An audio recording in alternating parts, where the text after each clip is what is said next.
Special only Hindi साहित्य के लिए है। जो भी इंपॉर्टेंट क्वेश्चंस वहां से बनते हैं या इससे पहले एग्जाम्स में बने हुए हैं, तो उन्हीं क्वेश्चंस के बारे में आज की इस वीडियो में हम बात करने वाले हैं। इसी के साथ साथ दोस्तों, अगर आप लोग आगामी एग्जाम्स के लिए प्रैक्टिस सेट से जुड़ना चाहते हैं, जो आगामी भर्ती आई हुई है उसके लिए कोर्सेज से जुड़ना चाहते हैं, तो प्ले स्टोर से हमारी application Uttarakhand GK very easy tricks जरूर डाउनलोड कर ले। वहां पर आपको प्रैक्टिस सेट्स भी मिल जाते हैं, उत्तराखंड के भी मिल जाते हैं और ओवरऑल भी मिल जाते हैं, और वहां पर आपको सभी कोर्सेज भी मिल जाते हैं। चलिए शुरू करते हैं आज की इस वीडियो को। और आज का हमारा पहला प्रश्न है दोस्तों कि रस खान का मूल नाम क्या था?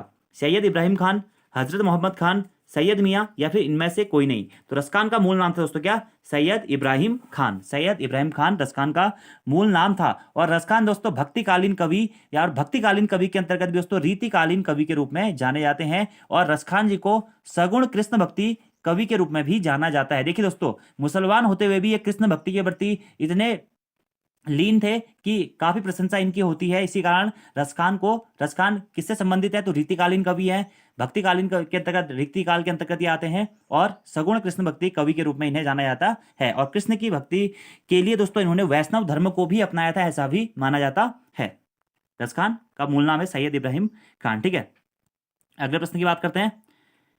अगला हमारा प्रश्न है कि रामचरितमानस में कुल कितने कांड हैं? ठीक है, तो रामचरितमानस में दोस्तों टोटल कितने कांड है? तो रामचरितमानस में टोटल दोस्तों हमारे 7 कांड हैं। और रामचरितमानस किसकी रचना है दोस्तों? तुलसीदास जी की रचना है। क्या? रामचरितमानस कौन सी भाषा में लिखी गई है? अवधी भाषा में लिखी गई है। अगले प्रश्न की बात करते हैं।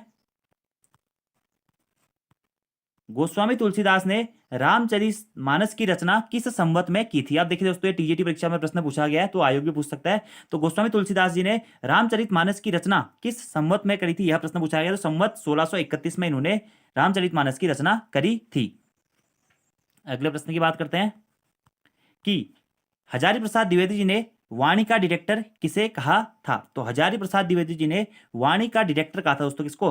कबीरदास जी को। कबीरदास जी को हजारी प्रसाद द्विवेदी जी ने वाणी का डायरेक्टर कहा था। यह प्रश्न ये बन सकता है कि कबीर को वाणी का डायरेक्टर किसने कहा, कि कबीरदास को वाणी का डायरेक्टर किसने कहा? तो हजारी प्रसाद द्विवेदी जी ने कहा था। अगले प्रश्न की बात करते हैं।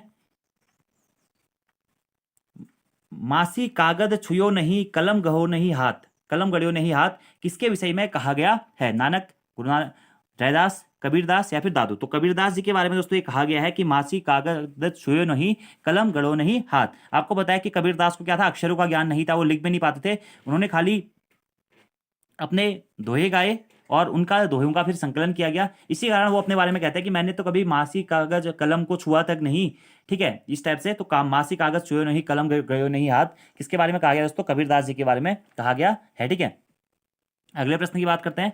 लिखा भी गया, यहाँ पे थोड़ा बहुत पढ़ लेते हैं कि कबीरदास सामान्य अक्षर ज्ञान से रहित थे। उन्होंने स्पष्ट शब्दों में कहा कि मासी कागज छुयो नहीं, कलम गड़ियो नहीं हाथ, यानी कि उन्होंने मासी कागज को कभी छुआ तक नहीं है। ठीक है, और कबीर के राम दोस्तों आप लोग ने पढ़े होंगे। कबीर के राम कैसे थे? कबीर किसी भी धर्म में या भक्ति काल में विश्वास नहीं करते, मूर्ति पूजा पे विश्वास नहीं करते थे। वो कहते थे कि समाज का भला होना चाहिए, या इस टाइप से। वो कबीर के राम की एक अलग परिभाषा हमारी आ जाती है। आप जब डिटेल्स में पढ़ते हैं तो आपको वहां पे इनके बारे में पता चलता है। ठीक है, और कबीरदास के गुरु कौन थे? तो गुरु थे इनके दोस्तों कौन? रामानंद जी। कौन? रामानंद जी। और कबीरदास जो कोई जी को ही हिंदी का सर्वप्रथम रहस्यवादी कवि के रूप में भी जाना जाता है। अगले प्रश्न की बात करते हैं। कबीर की वाणी का संग्रह बीजक कहलाता है, इसके कितने भाग हैं? तो कबीर की वाणी का संग्रह क्या कहलाता है? पहली बात तो बीजक कहलाता है। इसके कितने भाग हैं दोस्तों? इसके 3 भाग हैं। 3 भाग कौन कौन से हैं? साखी, सबद और रमैनी। साके, सबद और रमैनी, ये इनके बीजक के 3 भाग दोस्तों कहलाते हैं। और कबीरदास जी की वाणी का जो संग्रह है वह बीजक कहलाता है। ठीक है, कबीरदास जी को संत कबीर या कबीरा नाम से जाना जाता है दोस्तों, ज्ञान मार्ग की शाखा के महान संत के रूप में और समाज सुधारक कवि के रूप में इन्हें जाना जाता है। इसी के साथ साथ में संत संप्रदाय प्रवर्तक कवि के रूप में भी इन्हें ही जाना जाता है। इनके पत्नी का नाम था लोई। ठीक है, इनके जो पालन पोषण किया था नीरू और नीमा नामक जो मछुआरे थे, उन्होंने इनका पालन पोषण किया था। ठीक है, और इनका जो प्रमुख रचना है वो बीजक नाम से जानी जाती है, जिसके 3 पार्ट है, साकी, सबद और रमैनी। इसी के साथ साथ दोस्तों कबीर ग्रंथावली और अनुराग सागर भी इनसे ही संबंधित रचनाओं के बारे में जाने जाते हैं। ठीक है, इन्होंने खुद से कलम कभी नहीं पकड़ी दोस्तों। इनके दोहों का, चौपाइयों का क्या किया गया? संग्रहण किया गया है या संकलन किया गया है, संग्रह किया गया है। तो 3 भाग हैं। तो कबीर की वाणी का संग्रह बीजक कहलाता है। इसके 3 भाग हैं, साकी, सबद और रमैनी। अगले प्रश्न की बात करते हैं कि वैराग्य संदीपनी किस कवि की रचना है? महादेव वर्मा, तुलसीदास, कबीरदास जी या फिर निराला जी? तो वैराग्य संदीपनी रचना है दोस्तों किसकी? तुलसीदास जी की। ठीक है, अब तुलसीदास जी की रचना एक तो हमारी होगी क्या? वैराग्य संदीपनी। इसी के साथ साथ में और कौन कौन सी रचनाएं हैं इनकी? बरुआ रामायण, ये भी तुलसीदास जी की रचना है। रामचरितमानस, ये भी तुलसीदास जी की रचना है। और पार्वती मंगल भी तुलसीदास जी की ही रचना है। अगले प्रश्न की बात करते हैं कि सुमित्रानंदन पंत जी की पहली रचना है कौन सी है? वीणा, गिरजे का घंटा, ग्रंथि या फिर इनमें से कोई नहीं? तो सुमित्रानंदन पंत जी की सबसे पहली रचना थी दोस्तों क्या? गिरजे का घंटा। क्या पहली रचना कौन सी थी इनकी? गिरजे का घंटा थी। ठीक है, और ये क्या थी? एक कविता थी जिसकी रचना इन्होंने 1916 में की थी। कब? 1916 में की थी, याद रखना आपको। सुमित्रानंदन पंत जी, गिरजे का घंटा पंत जी की पहली रचना थी। यह एक कविता थी जिसकी रचना इन्होंने 1916 में की थी। तो प्रश्न ये भी बन सकता है डायरेक्टली कि गिरजे का घंटा किसकी रचना थी? तो सुमित्रानंदन पंत जी की रचना थी। अगले प्रश्न की बात करते हैं दोस्तों कि पंत जी की ग्राम्याकृति का संबंध है। तो सुमित्रानंद पंत जी की जो ग्राम्याकृति है इसका संबंध किससे है? ग्रामीण परिवेश से है, प्रगतिवादी दृष्टि से है, कल्पना लोक से है या फिर नई कविता से है? तो पंत जी की ग्राम्याकृति का संबंध है दोस्तों किससे? ग्रामीण परिवेश से। किससे? ग्रामीण परिवेश से। और सुमित्रानंदन पंत जी ने ग्राम्य रचना में गांव की विविध समस्याओं का आकलन किया है, इसीलिए हम कहते हैं कि इनकी जो ग्राम्य कृति है वह ग्रामीण परिवेश से संबंधित है। अगले प्रश्न की बात करते हैं कि विनय पत्रिका की भाषा है ब्रज भाषा, अवधी, भोजपुरी या फिर मैथिली? तो विनय पत्रिका कौन सी भाषा में लिखी गई है दोस्तों? तो विनय पत्रिका ब्रज भाषा में लिखी गई है। और ये विनय पत्रिका किसकी रचना है? तुलसीदास जी के द्वारा लिखी गई है। क्या विनय पत्रिका कौन सी भाषा में? ब्रज भाषा में। जबकि दोस्तों मैंने आपको बताया था रामचरितमानस इनके द्वारा किसमें लिखी गई थी? अवधी भाषा में लिखी गई थी। लेकिन विनय पत्रिका किसमें लिखी गई है? ब्रज भाषा में लिखी गई है, याद रखना है आपको। अगले प्रश्न की बात करते हैं।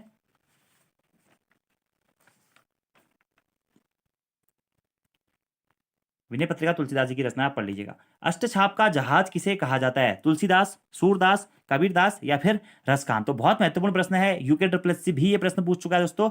तो अष्टछाप का जहाज कहा जाता है दोस्तों किसको? सूरदास जी को। सूरदास जी को अष्टछाप का जहाज कहा जाता है। किसे कहा जाता है? सूरदास जी को अष्टछाप का जहाज कहा जाता है। और इन्हें भक्तिकालीन कवि के रूप में जाना जाता है। और इनके बचपन का नाम क्या था? इनके बचपन का नाम था बिल्व मंगल। बिल्व मंगल या बिल्व मंगल, ठीक है, बिल्व मंगल या बिल्व मंगल इनके बचपन का नाम था। एक कवि के रूप में भी इन्हें जाना जाता है, भक्तिकालीन कवि के रूप में जाना जाता है। और संगीतज्ञ भी थे, ऐसा कहा जाता है इनके बारे में। रचनाकार भी ये थे। ठीक है, इनके पॉइंट आपको इनके बारे में याद रखना है। और ये कृष्ण भक्तिकालीन कवि के रूप में जाने जाते हैं। कृष्ण भक्तिकालीन कवि के रूप में इनको जाना जाता है। और एक बार दोस्तों यहां से एक प्रश्न ये भी पूछा गया है कि भक्ति साहित्य में अष्टछाप क्या थे? तो भक्ति साहित्य में दोस्तों अष्टछाप क्या थे? अष्टछाप का संबंध किससे था? 8 कवियों से था। और अष्टछाप का जहाज या अष्टछाप कवियों में जो सर्वाधिक प्रसिद्धि किसने पाई थी? सूरदास जी ने ही पाई थी। और सूरदास जी को दोस्तों वात्सल्य रस का सम्राट भी कहा जाता है। ठीक है, वात्सल्य रस का सम्राट किसे कहा जाता है? सूरदास जी को कहा जाता है। रसखान को अष्टछाप के प्रमुख कवि और जहाज भी कहा जाता है, आप इतना याद रखिएगा। अगले प्रश्न की बात करते हैं, अष्टछाप का जहाज किसे कहा जाता है? तो मैंने बताई दिया आपको, सूरदास जी को हमारा अष्टछाप का जहाज कहा जाता है। अगला प्रश्न है दोस्तों कि तुलसीदास की कलिकाल का वाल्मीकि किसने कहा था? यानी कि तुलसीदास जी को कलिकाल का वाल्मीकि किसके द्वारा कहा गया था? नाभादास जी के द्वारा, पंत जी के द्वारा, निराला जी के द्वारा या फिर जयशंकर प्रसाद जी के द्वारा? तो तुलसीदास जी को कलिकाल का वाल्मीकि किसने कहा था दोस्तों? तो तुलसीदास जी को कलिकाल का वाल्मीकि कहा था नाभादास जी ने। किसने कहा था? नाभादास जी ने तुलसीदास को कलिकाल का वाल्मीकि कहा था। तो आप प्रश्न आपसे डायरेक्टली एग्जाम में बन जाएगा दोस्तों कि कलिकाल का वाल्मीकि किसे कहा जाता है? तुलसीदास जी को कहा जाता है। तुलसीदास जी को ही दोस्तों राम भक्त कवि के रूप में भी जाना जाता है। ठीक है, और सगुण काव्य धारा के राम भक्तिकालीन कवि के रूप में इन्हें मुख्यतः जाना जाता है। और तुलसीदास जी को ही लोकनायक नाम से भी जाना जाता है। क्या? लोकनायक, लोकनायक। इसी के साथ साथ दोस्तों कवि शिरोमणि नाम से भी तुलसीदास जी को ही जाना जाता है। ठीक है, हिंदी का जातीय कवि, हिंदी का जातीय कवि के नाम से भी तुलसीदास जी को ही जाना जाता है। और नाभादास जी ने इन्हें कलिकाल का वाल्मीकि भी कहा था।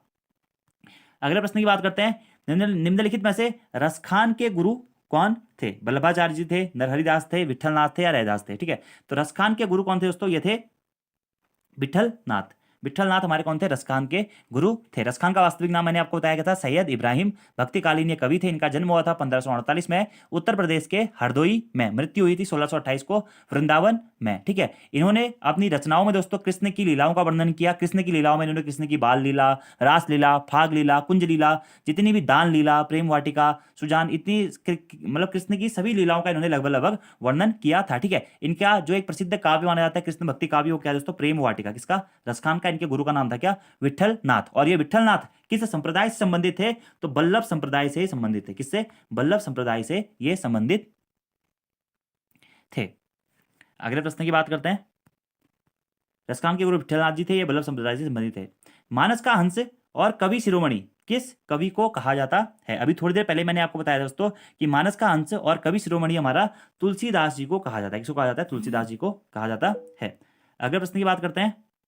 तुलसीदास जी को मानस का हंस, कवि शिरोमणि, हिंदी का जाति कवि और लोकनायक आदि उपनामों से भी जाना जाता है। इसी के साथ साथ इन्हें नाभादास जी ने दोस्तों कलिकाल का वाल्मीकि कहकर भी संबोधित किया था। अगले प्रश्न की बात करते हैं कि निम्नलिखित में से कौन कवि गुरुओं के क्रम में सुमेलित नहीं है? यानी कि मतलब कौन सा गुरु किसका है उसमें जो सुमेलित नहीं है। देखिए, मीराबाई के गुरु जी कौन थे? रैदास थे, बिल्कुल सही है। कबीरदास जी के गुरु रामानंद थे, ये भी बिल्कुल सही है। तुलसीदास जी के गुरु दोस्तों नरहरिदास थे, ये भी बिल्कुल सही है। रसखान के गुरु नरोत्तम दास थे? नहीं, अभी थोड़ी देर पहले मैंने आपको बताया रसखान के गुरु कौन थे? विठलनाथ। विठलनाथ थे। कौन थे? विठलनाथ थे। तो इंपॉर्टेंट है दोस्तों, एक गुरु एग्जाम में प्रश्न पूछे जाते हैं कि मीराबाई के गुरु कौन थे? रैदास जी थे। कबीरदास जी के गुरु कौन थे? रामानंद जी थे। तुलसीदास जी के गुरु कौन थे? नरहरिदास थे। और रसखान के गुरु कौन थे? वो थे विठलनाथ जी। अगले प्रश्न की बात करते हैं। निम्नलिखित में से कौन सी रचना तुलसीदास जी की नहीं है? बरवे रामायण, रामचंद्रिका, विनय पत्रिका या फिर दोहावली? तो रामचंद्रिका जो रचना है दोस्तों ये तुलसीदास जी के द्वारा रचित नहीं है, जबकि ये रामचंद्रिका जो रचना है ये केशव दास ने लिखी है। अब देखिए, तुलसीदास जी को हम राम भक्ति कवि के रूप में जानते हैं, तो कभी कभी लोग क्या करते हैं कि रामचंद्रिका उनको ऑप्शन में दिखता है तो वो सही कर देते हैं, लेकिन नहीं, रामचंद्रिका केशव दास जी की रचना है। जबकि बरवे रामायण, विनय पत्रिका और दोहावली ये तीनों रचनाएं किसकी हैं? तुलसीदास जी की हैं। और ये विनय पत्रिका और जो इनकी एक और रचना है दोस्तों क्या? कृष्ण गीतावली। भले तुलसीदास जी राम भक्ति काव्य के कवि थे या राम भक्त कवि थे, लेकिन उन्होंने एक रचना दोस्तों कृष्ण गीतावली नामक रचना भी इन्होंने करी है। तो आप ऐसा बिल्कुल नहीं सोचिएगा कि यार ये कृष्ण गीतावली है तो तुलसीदास जी तो नहीं लिखी होगी, लेकिन तुलसीदास जी ने कृष्ण गीतावली की भी रचना करी है। इसी के साथ साथ साहित्य की रचना, साहित्य की रचना और दोहावली की रचना भी तुलसीदास जी के द्वारा की गई है। और ये सभी किसमें? ब्रज भाषा में है। रामचरितमानस किसमें? अवधी भाषा में है। देखिए, रामचंद्रिका की रचना किसने की थी? केशवदास जी ने करी थी। बाकी जो अन्य रचनाएं हैं हमारी बरवे रामायण, विनय पत्रिका और दोहावली, इनकी रचना दोस्तों हमारी किसने? तुलसीदास जी के द्वारा ही की गई थी। अगले प्रश्न की बात करते हैं। निम्नलिखित में से सूरदास की रचना कौन सी नहीं है? मतलब सूरदास ने निम्न में से कौन सी रचना नहीं करी है? सूरसागर, उद्धव शतक, साहित्य लहरी या फिर सूर सारावली? तो देखिए, सूर सागर दोस्तों किसकी रचना है? सूरदास जी की रचना है, बिल्कुल सही है। ठीक है, साहित्य लहरी भी किसकी रचना है? सूरदास जी की रचना है। और सूर सारावली भी किसकी? सूरदास जी की ही रचना है, जिनके बचपन का नाम था क्या? विल्लू मंगल। तो उद्धव शतक या उद्धव शतक किसकी रचना है? ये सूरदास जी की रचना नहीं है। तो ये किसकी रचना है दोस्तों? ठीक है, तो जगन्नाथ दास की ये रचना है क्या? उद्धव शतक। ये भी आपको याद रखना है। अगले प्रश्न की बात करते हैं। और बाकी सूरदास जी कौन सी भक्तिकालीन कवि थे?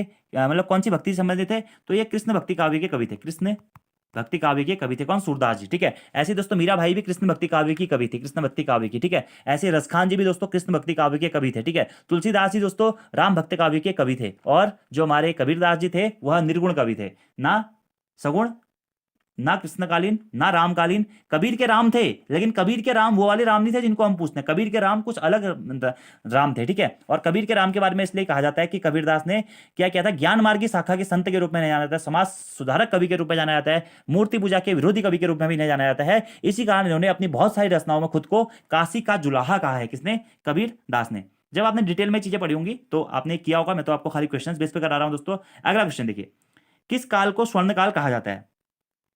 रीतिकाल को, भक्तिकाल को, आदिकाल का हो या फिर आधुनिक काल को? तो भक्ति काल को दोस्तों क्या कहता है? स्वर्णकाल कहा जाता है। और जो एक कवियों के बारे में हम बात करते हैं ना, सूरदास जी, मीराबाई जी, तुलसीदास जी, रसखान जी, ये सभी क्या हमारे भक्तिकालीन कवि के रूप में जाने जाते हैं। किस कवि के रूप में दोस्तों?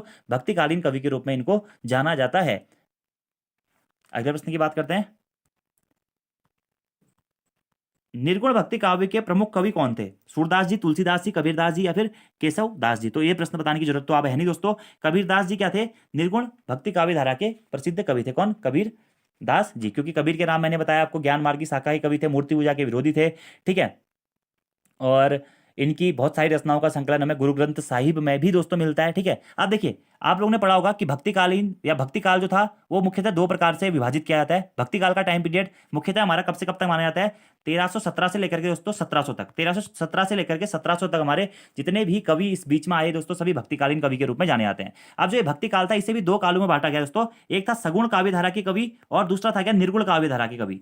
सगुण काव्य धारा के कवि कौन थे? ऐसे कवि जो कि ईश्वर के सगुण अर्थात साकार रूप की आराधना करते थे, वो थे हमारे सगुण काव्य धारा के कवि। जैसे कि रसखान जी, ये कृष्ण सगुण उनकी पूजा करते थे। तुलसीदास जी, रामचंद्र जी सगुण उनकी पूजा करते थे। रसखान हो गया, मीराबाई हो गया, कृष्ण के रूप की पूजा करती थी। ठीक है, ऐसे ही ये हमारे क्या थे? सगुण काव्य धारा के कवि थे। अब सगुण काव्य धारा में भी हमारी दो काव्य धाराएं फिर आती हैं दोस्तों। एक आती है राम भक्ति काव्य धारा और दूसरी आती थी क्या? कृष्ण भक्ति काव्य धारा। ठीक है, तो ये थी सगुण की बात। दूसरा क्या था? निर्गुण काव्य धारा की कवि। ऐसे कवि जो कि ईश्वर के निर्गुण अर्थात निराकार रूप की पूजा करते थे, वह थे हमारे निर्गुण काव्य धारा के कवि, जिन्हें ज्ञान मार्गी या प्रेम मार्गी कवि के रूप में भी जाना जाता है। तो इसके अंतर्गत भी दो धाराएं थी, एक थी संत काव्य धारा के कवि और दूसरे थे सूफी काव्य धारा के कवि। और इसमें जो निर्गुण काव्य धारा के प्रमुख कवि हुए दोस्तों हमारे, वो हुए कौन? कबीर दास जी। बाकी जो ये अन्य तीन के तीन कवि हैं, ये क्या है दोस्तों? सगुण काव्य धारा के कवि हैं। ये आपको याद रखना है दोस्तों, कभी कभी आपसे सगुण और निर्गुण के संबंध में ही एग्जाम में प्रश्न पूछ देता है। ठीक है, अगले प्रश्न की बात करते हैं। कबीरदास जी निर्गुण काव्य धारा के संत काव्य धारा, निर्गुण काव्य धारा के अंतर्गत भी संत काव्य धारा के प्रमुख कवि के रूप में इन्हें जाना जाता है। अगले प्रश्न की बात करते हैं दोस्तों, जो हमारा 20वां क्वेश्चन है कि लोकायतन किस प्रकार का ग्रंथ है? ठीक है, तो लोकायतन दोस्तों खंड काव्य है, मुक्तक काव्य है, महाकाव्य है, चंपू काव्य है। तो लोकायतन क्या है? हमारा महाकाव्य है। क्या है? महाकाव्य है। और लोकायतन महाकाव्य के रचयिता कौन थे दोस्तों? सुमित्रानंदन पंत जी लोकायतन महाकाव्य के रचयिता हैं। ठीक है, अगले प्रश्न की बात करते हैं। 60 वर्ष एक कथा किस विद्या में रचित है? ठीक है, 60 वर्ष एक कथा किस विद्या में रचित है? ये मतलब आत्मकथा है, कहानी है, संस्मरण है या फिर यात्रा वृत्तांत है? तो 60 वर्ष एक कथा, ये दोस्तों क्या हमारी आत्मकथा है। ठीक है, आत्मकथा है। और 60 वर्ष एक कथा या 60 वर्ष एक रेखांकन 1960 में रचित एक आत्मकथा है, जिसके रचनाकार कौन है? सुमित्रानंदन पंत जी हैं। सुमित्रानंदन पंत जी हैं। तो याद रखना है 60 वर्ष एक कथा किस विद्या में रचित है? तो ये क्या है? एक हमारा आत्मकथा है। किसके द्वारा लिखी गई है? सुमित्रानंदन पंत जी के द्वारा 1960 में ये लिखी गई है। आप पढ़ भी सकते हैं कि 60 वर्ष एक रेखांकन 1960 में रचित आत्मकथा है, जिसके रचनाकार कौन है? सुमित्रानंदन पंत जी हैं। याद रखना है दोस्तों आपको। ठीक है, अगले प्रश्न की बात करते हैं कि राम भक्ति काव्य का सबसे प्रसिद्ध काव्य रामचरितमानस किस भाषा में लिखा गया है? तो ये प्रश्न तो मैंने आपको पहले बता दिया, अवधी भाषा में रामचरितमानस को लिखा गया है। ठीक है, और रामचरितमानस तुलसीदास द्वारा रचित है, जो कि सगुण काव्य धारा के राम भक्ति काव्य धारा के कवि के रूप में जाने जाते हैं। और इस रामचरितमानस में टोटल कितने खंड है दोस्तों? हमारे 7 खंड पाए जाते हैं। अगले प्रश्न की बात करते हैं। नल दमयंती और भ्रमर गीत काव्य के रचनाकार कौन है? ठीक है, तो नल दमयंती और भ्रमर गीत काव्य के रचनाकार कौन है दोस्तों? वो है हमारे सूरदास जी। कौन है? सूरदास जी, जिनके बचपन का नाम था क्या? विल्व मंगल। ठीक है, और इसी के साथ साथ सूर पचीसी के रचनाकार भी कौन है? सूरदास जी हैं। और व्याहलो के रचनाकार भी कौन है दोस्तों? वो भी सूरदास जी ही हैं। और इनके गुरु का नाम क्या था? वल्लभाचार्य था, जिन्हें पुष्टि मार्ग के प्रवर्तक के रूप में जाना जाता है। सूरदास के गुरु कौन थे? वल्लभाचार्य जी थे। कौन? वल्लभाचार्य जी थे। और इन्हें पुष्टि मार्ग के प्रवर्तक के रूप में भी जाना जाता है। ज्ञानपीठ पुरस्कार प्राप्त करने वाले हिंदी के प्रथम साहित्यकार कौन थे? ठीक है, तो ज्ञानपीठ पुरस्कार प्राप्त करने वाले हिंदी के प्रथम साहित्यकार या उत्तराखंड में हिंदी के प्रथम साहित्यकार कौन थे दोस्तों? वो थे सुमित्रानंदन पंत जी। कौन थे? सुमित्रानंदन पंत जी थे। और इनकी रचना किस रचना की है दोस्तों? चिदम्बरा रचना हेतु इन्हें सन 1968 में ज्ञानपीठ पुरस्कार से पुरस्कारित किया गया था। तो ज्ञानपीठ पुरस्कार प्राप्त करने वाले हिंदी के प्रथम साहित्यकार कौन थे दोस्तों? सुमित्रानंदन पंत जी थे। सुमित्रानंदन पंत जी थे। इनके जो रचना थी चिदम्बरा के लिए सन 1968 में दोस्तों ज्ञानपीठ पुरस्कार से सम्मानित किया गया था। किस रचना हेतु? चिदम्बरा की रचना हेतु।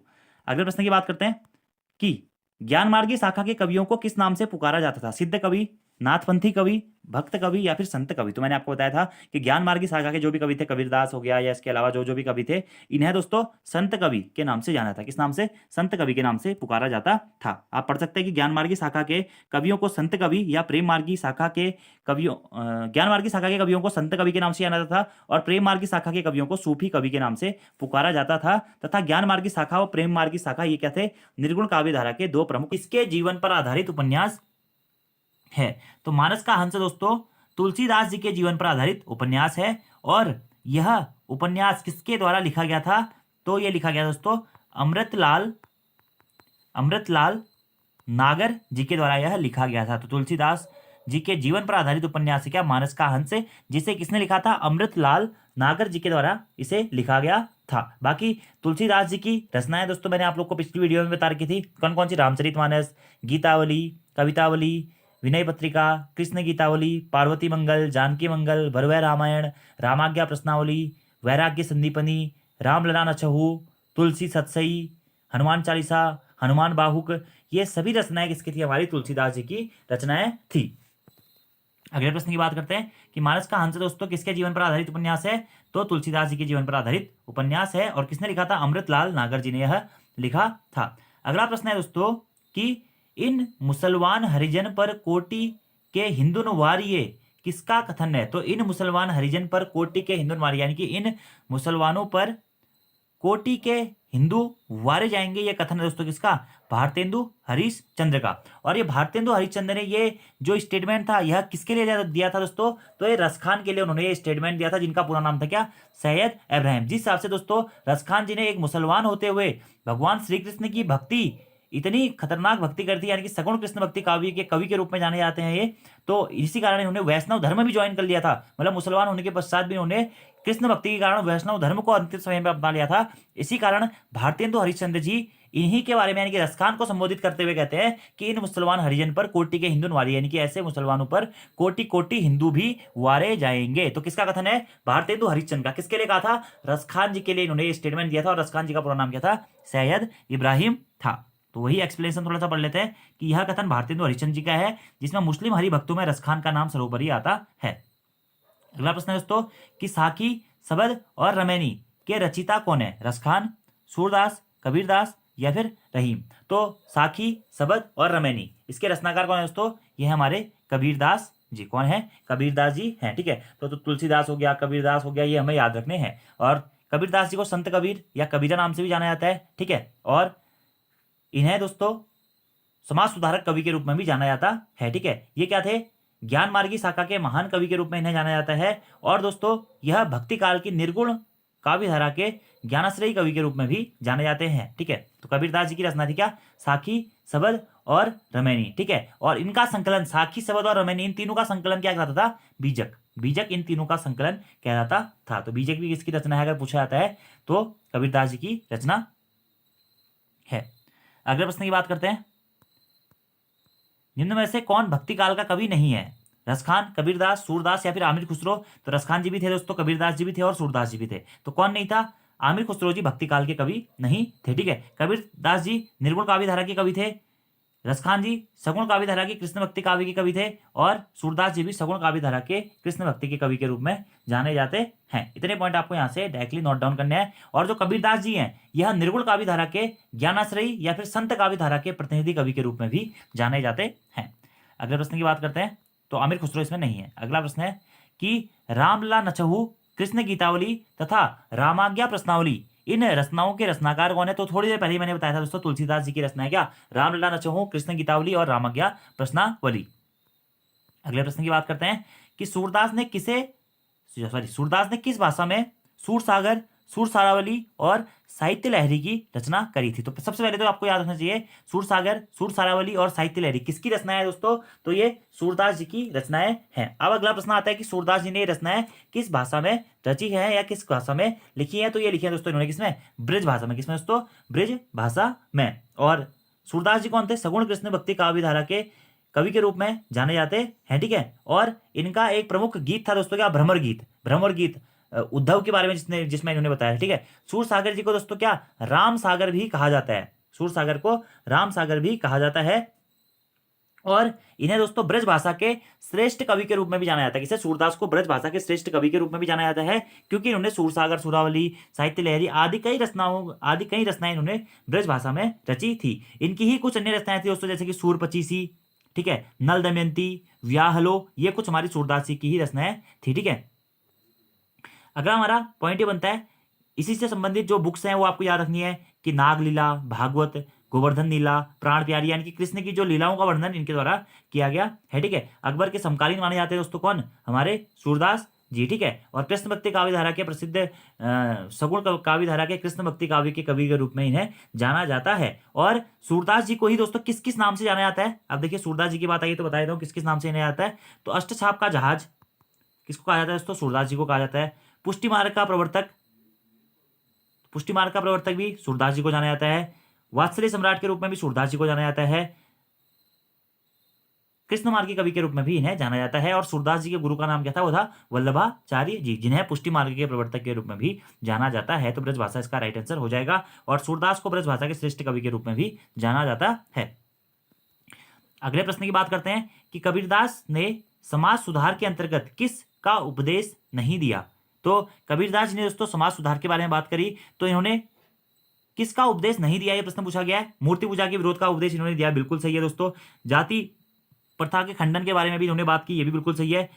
हिंदू मुस्लिम पाखंड का खंडन इन्होंने किया, बिल्कुल सही है। तो किस उपदेश, किस बात पर इन्होंने उपदेश नहीं दिया, तो स्त्री पुरुष की समानता के ऊपर इन्होंने कुछ भी नहीं कहा था दोस्तों। और ये प्रश्न एक बार एग्जाम में पूछा गया था कि कबीरदास जी ने समाज सुधार के अंतर्गत किस चीज का उपदेश नहीं दिया दोस्तों, तो स्त्री पुरुष की समानता का उपदेश इन्होंने नहीं दिया। जबकि मूर्ति पूजा का विरोध का उपदेश दिया, जाति प्रथा के खंडन का दिया, और मुस्लिम हिंदू मुस्लिम पाखंड का भी इन्होंने संदेश दिया था या उपदेश दिया था। और इन्हें एक महान संत समाज सुधारक कवि के रूप में भी जाना जाता है, या फिर संत संप्रदाय के प्रवर्तक कवि के रूप में, या निर्गुण काव्य धारा के ज्ञानाश्रयी शाखा के कवि के रूप में भी इन्हें जाना जाता है। इनके गुरु का नाम क्या था, रामानंद जी थे, आचार्य रामानंद। और इनके शिष्य का नाम था दोस्तों क्या, धर्मदास। और विश्व के या हिंदी के सर्वश्रेष्ठ या सर्वप्रथम रहस्यवादी कवि के रूप में इन्हें जाना जाता है। इन्होंने हमेशा धर्म के बाह्य आडंबरों का विरोध किया, भेदभाव से संबंधित विरोध किया दोस्तों।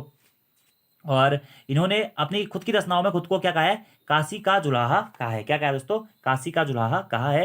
ये सारे पॉइंट आप याद रखिएगा किससे, कबीरदास जी से। इन्होंने कहा भी है कि इनके ऊपर ही एक रचना है दोस्तों क्या, कबीरा खड़ा बाजार में। किसकी रचना है, भीष्म साहनी जी की रचना है क्या, कबीरा खड़ा बाजार में। ठीक है, और इन्होंने दोस्तों हिंदू तथा मुस्लिम किसी भी धर्म को ना मानते हुए, धर्म निरपेक्ष रहते हुए अपने ज्ञानेश्वरी शाखा का विकास किया था। और इसी कारण इन्हें संत सुधारक कवि के रूप में भी जाना जाता है। इन्होंने समाज में जो भी कुरीतियां फैली, कर्मकांड, अंधविश्वास, सामाजिक बुराइयां, इनके आलोचना करी दोस्तों। और धार्मिक संप्रदाय या धर्म की भी इन्होंने आलोचना करी थी। मूर्ति पूजा, मस्जिद मंदिर, अवतार, ये सभी चीज़ों की इन्होंने क्या करी थी, आलोचना करी थी। जन्म से वैसे दोस्तों ये मुसलमान थे, लेकिन जवानी में रामानंद प्रभाव के कारण किसी हिंदू में आ गए। और उसके बाद में इन्होंने कुल मिला के सब कुछ छोड़ दिया। इन्होंने कहा कि कोई धर्म नहीं होता। ठीक है, तो साकी शबद रामायणी इनकी रचनाओं का संकलन है। और ये किसके समकालीन माने जाते हैं कबीरदास जी, तो सिकंदर लोदी के समकालीन हमारे कबीरदास जी माने जाते हैं। ठीक है, और कबीरदास जी को संतों का संत किसने कहा, या कबीरदास ने मतलब संतों का संत किसे कहा, तो संत रैदास को इन्होंने क्या कहा, संतों का संत भी कहा था। ठीक है, और कबीरदास के ज्ञान का प्रतिरूप किसे माना जाता है, तो कबीरदास के ज्ञान का प्रतिरूप दोस्तों हाथी को माना जाता है। किसको, हाथी को माना जाता है। अगले प्रश्न की बात करते हैं, निम्न में से कौन सगुण उपासक कवि नहीं है। तो वही प्रश्न है, सगुण काव्य धारा, निर्गुण काव्य धारा, जो कि मैं आपको बता चुका हूं। जो लोग भगवान को मानते थे या उनके मूर्त रूप को मानते थे दोस्तों, वो सगुण काव्य धारा के अंतर्गत आते हैं। यानी कि ईश्वर के साकार रूप की जो रचना करते थे वो सगुण काव्य धारा के थे। निर्गुण काव्य धारा के ऐसे कवि थे जो ईश्वर के निर्गुण काव्य धारा की या ईश्वर के निराकार रूप की आराधना करते थे। तो कौन सगुण उपासक कवि नहीं है, यानी कि सगुण काव्य धारा का कवि नहीं है, नाभादास, सूरदास, तुलसीदास सचखान, मीराबाई कृष्णदास और कबीरदास रामानंद। तो इसमें से दोस्तों प्रश्न है कि कौन सगुण उपासक कवि नहीं है, तो कबीरदास और रामानंद जी हमारे क्या है, सगुण उपासक कवि नहीं है। ये दोनों ही दोस्तों निर्गुण काव्य धारा के कवि माने जाते हैं। जबकि सूरदास और नाभादास जी ये सगुण काव्य धारा के कवि हैं। इसी के साथ साथ दोस्तों तुलसीदास जी और रसखान जी ये भी सगुण काव्य धारा के कवि हैं। और मीराबाई और कृष्णदास जी ये भी हमारे सगुण काव्य धारा जी के कवि हैं। जबकि कबीरदास और रामानंद जी निर्गुण काव्य धारा के कवि हैं, याद रखना है। ठीक है, अगले प्रश्न की बात करते हैं, बाल चित्र में कौन सा कवि श्रेष्ठ माना जाता है, यानी कि बाल चित्रण में सबसे सर्वश्रेष्ठ कवि कौन माना जाता है दोस्तों, तो सूरदास को बाल चित्रण में श्रेष्ठ कवि के रूप में भी जाना जाता है। और ब्रजभाषा के श्रेष्ठ कवि के रूप में भी जाना जाता है। हिंदी साहित्य का सूर्य भी इन्हें कहा जाता है दोस्तों। कृष्ण भक्ति काव्य धारा के कवि थे, आप लोगों को पता ही है। ठीक है, और वात्सल्य रस और श्रृंगार रस के कवि सम्राट भी इनको जाना जाता है। अष्टसाप का जहाज कहा जाता है इन्हें। वात्सल्य रस का सम्राट भी इन्हें ही कहा जाता है। और सूरसागर को इनकी जो रचना है दोस्तों सूरसागर, उसे राग सागर भी कहा जाता है। और बाल चित्रण में श्रेष्ठ कवि के रूप में भी इसको सूरदास जी को ही जाना जाता है, बाल चित्रण में श्रेष्ठ कवि के रूप में। अगले प्रश्न की बात करते हैं दोस्तों। बाल चित्रण में सूरदास जी श्रेष्ठ हैं तथा सूरदास की भक्ति सखाबाहु की मानी जाती है। अगला प्रश्न है कि रामचरितमानस किस शैली में लिखा गया है? मुक्तक शैली, प्रबंध काव्य शैली, वर्णनात्मक शैली या दोस्तों पारिमार्जिक शैली, वर्णनात्मक शैली या फिर पारिमार्जक शैली। तो प्रश्न क्या पूछा गया इससे कि रामचरितमानस किस शैली में लिखा गया है? तो रामचरितमानस दोस्तों इसमें से प्रबंध शैली में लिखा गया है। रामचरितमानस अवधी भाषा में लिखा गया है। इसकी रचना है तुलसीदास की रचना है। अगले प्रश्न की बात करते हैं। 36वां हमारा प्रश्न है कि प्रकृति के चितेरे तथा सुकुमार कवि किसे कहा जाता है? यानी कि प्रकृति का चितेरा तथा सुकुमार कवि दोस्तों किसे कहा जाता है? तो सुमित्रा नंदन पंत जी को। सुमित्रा नंदन पंत जी को दोस्तों क्या प्रकृति का सुकुमार कवि और प्रकृति के चितेरे कवि के रूप में इन्हें जाना जाता है। सुमित्रा नंदन पंत जी जिनका जन्म दोस्तों 20 मई 1900 को, जन्म याद रखिएगा उत्तराखंड से संबंधित है, 20 मई सन 1900 को बागेश्वर जिले के कौसानी में इनका जन्म हुआ था। और इन्हें हिंदी साहित्य के ज्वेल्स के रूप में भी जाना जाता है। इसी के साथ साथ दोस्तों सुमित्रा नंदन पंत जी को प्रकृति के चितेरे कवि और प्रकृति के सुकुमार कवि के रूप में जाना जाता है। और इसी के साथ साथ दोस्तों सुमित्रा नंदन पंत जी को गोसाई दत्त, साहिदा, नंदिनी, एक निहत्था, सुधाकर, प्रिय, नंदन जी, मुकुल आदि नामों से भी जाना जाता है। ये सारे के सारे नाम किसके हैं दोस्तों? सुमित्रा नंदन पंत जी की है। प्रकृति का सुकुमार कवि का है, गोसाई दत्त का है, या प्रकृति का चितेरा कवि का है, प्रकृति के चितेरे का है, मोती का है, नंदन जी का है, नयन, लक्ष्मण, एक निहत्था, सुधाकर, साईदा, नंदिनी, गोसाई दत्त, ये सभी क्या है दोस्तों हमारे सुमित्रा नंदन पंत जी के ही उपनाम हैं, आप ये कह सकते हैं। अब उत्तराखंड से प्रथम व्यक्ति दोस्तों जिन्हें साहित्य अकादमी पुरस्कार से सम्मानित किया गया था कौन थे? सुमित्रा नंदन पंत जी थे। इन्हें 1960 में इनकी रचना कला एवं बूढ़ा चांद हेतु साहित्य अकादमी पुरस्कार से सम्मानित किया गया था। याद रखना है दोस्तों आपको, कला एवं बूढ़ा चांद हेतु 1960 में इन्हें साहित्य अकादमी पुरस्कार से सम्मानित किया गया था। अगला प्रश्न दोस्तों कि हिंदी में ज्ञानपीठ पुरस्कार प्राप्त करने वाले प्रथम कवि कौन थे? उत्तराखंड के भी, भारत के भी। तो हिंदी में ज्ञानपीठ पुरस्कार प्राप्त करने वाले प्रथम उत्तराखंडी कवि या भारतीय कवि कौन थे? वो भी सुमित्रा नंदन पंत जी थे, जिन्हें 1968 में इनकी रचना चिदंबरा के लिए दोस्तों ज्ञानपीठ पुरस्कार से सम्मानित किया गया था। इन्होंने रूपाब नामक पत्रिका में भी या प्रगतिशील पत्रिका में भी दोस्तों इन्होंने कार्य किया था। और लोकायतन सांस्कृतिक संस्थान की स्थापना भी किसके द्वारा? सुमित्रा नंदन पंत जी के द्वारा ही की गई थी। और इनके कुछ अन्य रचनाएं थी, वीणा, ग्रंथि, पल्लव, गुंजन, ज्योत्सना, ये इनके कुछ प्रमुख रचनाएं थी। इतने पॉइंट आप इनसे दोस्तों मोटे मोटे याद रख लीजिएगा। और आधुनिक हिंदी साहित्य के युग प्रवर्तक कवि के रूप में भी इन्हें जाना जाता है। क्या आधुनिक हिंदी साहित्य के युग प्रवर्तक कवि के रूप में भी किसे? सुमित्रा नंदन पंत जी को ही जाना जाता है। अब दोस्तों इनसे एक लाइन आपको याद रखनी है कि जगजीवन में जो चिर महान सौंदर्य सुरक्षा शक्ति और प्राण चाहता हूं इस देश की धरती तुझे कुछ और भी दो, तुझे कुछ और भी दूं। यह रचना किसकी है या कविता किसकी है? तो ये भी दोस्तों सुमित्रा नंदन पंत जी की है, क्योंकि इस प्रकार के प्रश्न आजकल एग्जाम में पूछे जा रहे हैं। और इसके इनका वास्तविक नाम क्या था दोस्तों? गोसाई दत्त इनका क्या था? वास्तविक नाम था। ठीक है। और इन्हीं का जो संग्रहालय है सुमित्रा नंदन पंत साहित्य विधिका संग्रहालय, ये दोस्तों कौसानी में स्थित है, बागेश्वर जनपद के। अगला प्रश्न है निम्न में से कौन सी कृति मीरा द्वारा रचित नहीं है? तो मीरा जी की बात आई, नरसिंह जी का मायरा, गीत गोविंद का टीका, स्फुट पद या फिर हार। तो मीराबाई जी दोस्तों आपको बताइए सगुण काव्य धारा के कृष्ण भक्ति कवि के रूप में इन्हें जाना जाता है। क्या सगुण काव्य धारा की कृष्ण भक्ति कवि के रूप में मीराबाई जी को जाना जाता है। और इन्हें भी दोस्तों भक्ति काल की एक प्रसिद्ध कवियत्री के रूप में जाना जाता है। और इनका जन्म 1503 में या कहीं कहीं दोस्तों आपको 1448 में मिलेगा, दोनों ही आप जो याद कर लीजिएगा। जोधपुर के राजस्थान के पास में जोधपुर के नामक स्थान पे हुआ था। ठीक है। और इनके प्रमुख कृतियां हैं क्या? नरसिंह जी का मायरा, ये भी इनकी कृति है दोस्तों। इसी के साथ साथ गीत गोविंद की टीका और स्फुट पद, ये सभी रचनाएं किसकी हैं? मीरा जी की है या मीराबाई जी की है। जबकि ये जो हार रचना है दोस्तों ये मीराबाई की नहीं है। तो ये हार किसका उपन्यास है? तो ये सुमित्रा नंदन पंत जी का उपन्यास है दोस्तों। क्या? हार। ये भी आप याद रखिएगा। तो नरसिंह जी का मायरा, गीत गोविंद का टीका और स्फुट पद, ये किसकी रचना है? मीरा जी की रचना है। और सगुण धारा की कृष्ण भक्ति काव्य धारा की प्रसिद्ध कवियत्री के रूप में इन्हें जाना जाता है। ठीक है। इसी के साथ साथ दोस्तों इन्होंने अपनी रचनाओं में ब्रज भाषा के साथ साथ राजस्थानी मिश्रित भाषा का भी प्रयोग किया है। इनकी रचनाओं में श्रृंगार और शांत रस की अधिकता भी पाई जाती है। और मीराबाई के गीतों का जो संकलन है दोस्तों, यह मीराबाई पदावली नामक ग्रंथ में भी किया गया है। मीराबाई पदावली नामक ग्रंथ में भी किया गया है। इनकी कुछ अन्य रचनाएं भी हैं, जैसे कि राग गोविंद, राग सोरठ के पद और स्फुट पद। इन्होंने कृष्ण को अपना पति या आराध्य के रूप में पूजा, इसी कारण मीराबाई एक भक्ति काल की प्रसिद्ध कवि के रूप में जानी जाती है। बाकी आप लोगों को पता ही होगा कि ये चित्तौड़ के राजघराने से संबंधित थे। राणा ने इनको मारने के लिए बहुत बार विष देना चाहा। ठीक है, आपने बहुत सारे भजन भी सुने होंगे मीराबाई से संबंधित। ठीक है, जो कि इंपोर्टेंट है एग्जाम्स के पॉइंट ऑफ व्यू से। ठीक है, तो वही है रखिए, ऐसी लागी लगन मीरा हो गई बदन मगन, तो उसमें पूरी कहानी होती है इनके बारे में, तो आप वो वीडियो देख लीजिएगा। और मैंने इसके ऊपर वीडियो भी बनाया हुआ है दोस्तों मीराबाई जी के ऊपर, तो आप वो वीडियो भी देख सकते हैं। अगले प्रश्न की बात करते हैं, इनमें से कौन सा सुमेलित नहीं है? उपनाम के संदर्भ में दोस्तों कि कौन सा सुमेलित नहीं है? काशी का जुलाहा कबीर को कहा जाता है, बिल्कुल सही है, इन्होंने अपनी रचनाओं में खुद को काशी का जुलाहा कहा था। वात्सल्य रस का सम्राट सूरदास जी को कहा जाता है, ये भी बिल्कुल सही है दोस्तों। हिंदी का जाति कवि भी किसको? तुलसीदास जी को कहा जाता है, ये भी बिल्कुल सही है। तो कौन सा गलत है? कवि शिरोमणि दोस्तों गलत है। कवि शिरोमणि किसको? रसखान को नहीं कहा जाता है। कवि शिरोमणि किसको कहा जाता है? तुलसीदास जी को दोस्तों कवि शिरोमणि कहा जाता है। तो कौन सा सुमेलित नहीं है? ऑप्शन नंबर डी हमारा सुमेलित नहीं है।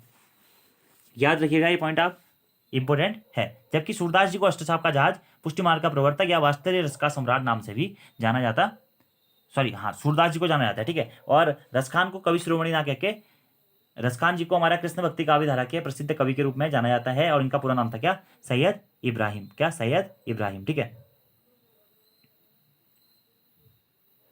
अगले प्रश्न की बात करते हैं,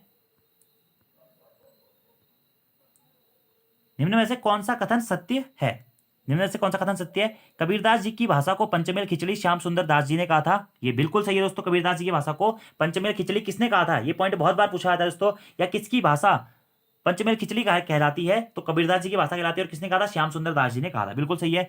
कबीरदास जी की भाषा को संत भाषा बच्चन सिंह जी ने कहा था, यह भी बिल्कुल सही है। कबीरदास जी की जो भाषा थी इसे संत भाषा बच्चन जी ने कहा था। ठीक है, और कबीरदास जी के गुरु रामानंद तथा शेख तकी थे, ये भी बिल्कुल सही है। रामानंद जी भी इनके गुरु थे और शेख तकी जी भी इनके गुरु रहे थे। तो ये सभी के सभी कथन दोस्तों हमारे क्या है? सुमेलित हैं, यानी कि सत्य हैं। ये पॉइंट आपको डायरेक्टली याद रखना है यहाँ से। ठीक है, और कबीर वाणी के डिटेक्टर थे, कबीर वाणी के डिटेक्टर थे, ये किसने कहा था? ये हजारी प्रसाद द्विवेदी जी ने कहा था, कबीर वाणी के डिटेक्टर थे। ठीक है, और कबीर नामक पुस्तक के लेखक कौन है? तो कबीर नामक पुस्तक के लेखक भी हजारी प्रसाद द्विवेदी जी ही हैं।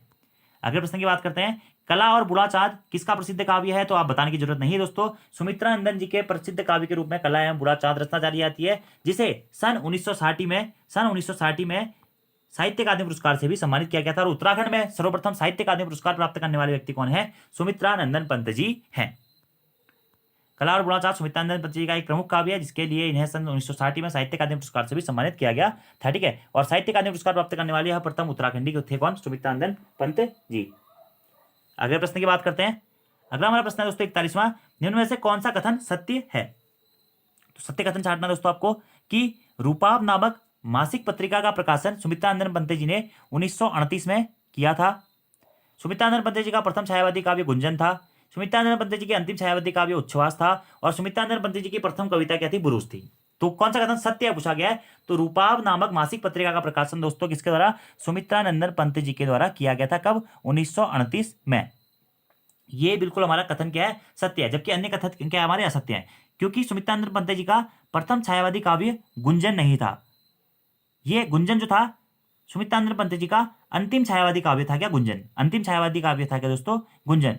जबकि अगर आपसे पूछा जाता है कि सुमित्रा नंदन पंत जी का प्रथम छायावादी काव्य कौन सा था, तो इनकी प्रथम छायावादी काव्य था दोस्तों क्या? उच्छ्वास। तो ये ऊपर नीचे हो गया था, प्रथम छायावादी काव्य उच्छ्वास है और अंतिम छायावादी काव्य कौन सा दोस्तों? गुंजन है। और सुमित्रा नंदन पंत जी की प्रथम कविता कौन सी थी? तो सुमित्रा नंदन पंत जी की प्रथम कविता थी दोस्तों क्या? गिरजे का घंटा। गिरजे का घंटा इनकी प्रथम कविता थी। और इनकी प्रथम कुमाऊनी कविता थी कौन सी? बुरुज। प्रथम कुमाऊनी कविता बुरुज थी, लेकिन प्रथम कविता जो पूछा गया है वो थी क्या? गिरजे का घंटा। तो समझ गए होंगे आप आंसर कौन सा है अभी इस वजह सही। रूपाब नामक मासिक पत्रिका का प्रकाशन सुमित्रा नंदन पंत जी ने 1938 में किया था। तो कौन कौन से कथन असत्य है उसका राइट आंसर बता देता हूं मैं आपको कि सुमित्रा नंदन पंत जी प्रथम छायावादी काव्य क्या? उच्छ्वास है। अंतिम छायावादी काव्य क्या? गुंजन है। और इनकी प्रथम कविता है क्या? गिरजे का घंटा। जबकि उब्रोस इनका क्या है? प्रथम कुमाऊनी कविता है। ये पॉइंट आपको सबके सब याद रखने हैं। अगला प्रश्न दोस्तों, इनमें से कौन सुमेलित नहीं है? बचपन के नाम के अनुसार है दोस्तों। क्या? रसखान के बचपन का नाम क्या था? सैयद इब्राहिम खान था। रसखान के बचपन का नाम क्या था? सैयद इब्राहिम खान था। बिल्कुल सही है दोस्तों ये तो। सूरदास जी के बचपन का नाम क्या था? विल्लो मंगल या मदन मोहन। आप देखिए पिछली वीडियो में मैंने आपको विल्लो मंगल इनका नाम बताया था। तो विल्लो मंगल दोस्तों हमारे एक अन्य कवि भी रहे हैं, लेकिन सूरदास जी को भी बचपन में विल्लो मंगल नाम से जाना जाता था और मदन मोहन भी इनके बचपन का नाम माना जाता है। तो ये दोनों ही नाम आप याद रखिएगा। तुलसीदास जी के बचपन का नाम क्या था? रामबोला था। ये भी बिल्कुल सही है दोस्तों, तुलसीदास जी के बचपन का नाम रामबोला था। और सुमित्रानंदन पंत जी के बचपन का नाम लक्ष्मण पंत नहीं दोस्तों, ये गलत है। सुमित्रानंदन पंत जी के बचपन का नाम था क्या? गुसाई दत्त। गुसाई दत्त। तो कौन सा सुमिलित नहीं होगा? ऑप्शन नंबर डी सुमिलित नहीं था। लेकिन अब आप सही कर लीजिएगा। रसखान के बचपन का नाम सैयद इब्राहिम खान, सूरदास के बचपन का नाम विलोमंगल या मदन मोहन, तुलसीदास के बचपन का नाम था रामबोला और सुमित्रानंदन पंत जी के बचपन का नाम था क्या? गुसाई दत्त। अगले प्रश्न की बात करते हैं दोस्तों। अगला हमारा प्रश्न है, सुमित्रानंदन पंत जी की किस रचना को छायावाद का मैनिफेस्टो कहा जाता है? तो सुमित्रानंदन पंत जी की दोस्तों क्या? पल्लव रचना को, किसको? पल्लव रचना को छायावाद का मैनिफेस्टो कहा जाता है। किसको? इनकी पल्लव रचना को दोस्तों छायावाद का मैनिफेस्टो कहा जाता है। और ये बहुत महत्वपूर्ण दोस्तों इनकी रचना है, काफी बार एग्जाम में पूछी गई है कि पल्लव रचना के लेखक कौन है? वह है दोस्तों सुमित्रानंदन पंत जी। बाकी इनकी रचनाएं कौन कौन सी थी अभी मैंने आपको बताया। गिरजी का घंटा इनकी प्रथम कविता थी। प्रथम छायावादी काव्य था उच्छ्वास। अंतिम छायावादी काव्य क्या था दोस्तों? गुंजन था। इसके अलावा इनकी कुछ अन्य रचनाएं थी, वे आंखें, किरण, किरण वीणा, ठीक है। और जो पल्लव रचनाएं 1946 में इनके द्वारा की गई थी। इनकी कुछ कविताएं भी थी, जैसे कि भारत माता, कालजयी कविता, काले बादल, सुख दुख, परिवर्तन, तारापथ, ग्रामश्री, ठीक है। और इसी के साथ साथ दोस्तों इन्होंने खादी के फूल नामक रचना हरिवंश राय बच्चन जी के साथ मिलकर लिखी थी। और अमिताभ बच्चन को अमिताभ नाम भी किसने दिया था? सुमित्रानंदन पंत जी ने दिया था अमिताभ बच्चन को अमिताभ नामक नाम, ये भी माना जाता है दोस्तों। और इनकी प्रसिद्ध रचना है वीणा, भी इनकी प्रसिद्ध रचना है, ठीक है। हार भी दोस्तों इनकी प्रसिद्ध रचना है, ठीक है। युगांत भी इनकी प्रसिद्ध रचना है। ग्राम्या भी दोस्तों इनकी क्या है? प्रसिद्ध रचना है। तो ये कुछ प्रसिद्ध रचनाएं आपको इनके संबंध में याद रखनी है। तो पल्लव इसका राइट आंसर हो जाएगा। अगला हमारा प्रश्न है 44वां, कि निम्न में से सुमेलित नहीं है। कौन सा सुमेलित नहीं है दोस्तों? कवितावली या हनुमान बाहुक, ये रचनाएं सूरदास जी की है। प्रेम वाटिका और दान लीला रचना रसखान जी की है। कृष्ण की बाल लीला और सुरपचीसी रचना सूरदास जी की है। और राग सुरठ के पद, ये रचना दोस्तों मीराबाई जी की है। तो कौन सा सुमेलित नहीं है पूछा गया है? तो ऑप्शन नंबर ए दोस्तों हमारे यहाँ पे सुमेलित नहीं होगा। आप सभी लोगों को इसका आंसर पता होना चाहिए कि कवितावली और हनुमान बाहुक, ये दोस्तों किसकी? तुलसीदास जी की रचना है। किसकी? तुलसीदास जी की रचना है, सूरदास जी की नहीं है। जबकि प्रेम वाटिका और दान लीला रसखान जी की रचना है। कृष्ण की बाल लीला और सुरपचीसी सूरदास जी की रचना है। और राग सुरठ के पद दोस्तों मीराबाई जी की रचना है। तो कवितावली, हनुमान बाहुक और ये क्या है? तुलसीदास जी की रचना है, सूरदास जी की नहीं है। अगले प्रश्न की बात करते हैं कि अष्टसाप का संबंध है। यह प्रश्न यूके ट्रिपल एससी ने पूछा है दोस्तों। तो अष्टसाप का संबंध है किससे? 8 कवियों से। 8 कवियों से अष्टसाप का संबंध है। और अष्टसाप का जहाज किसे कहा जाता है? तो बताने की जरूरत अब नहीं है दोस्तों कि किसको? सूरदास जी को अष्टसाप का जहाज कहा जाता है। इनके बचपन का नाम क्या था? विल्वमंगल या फिर मदन मोहन।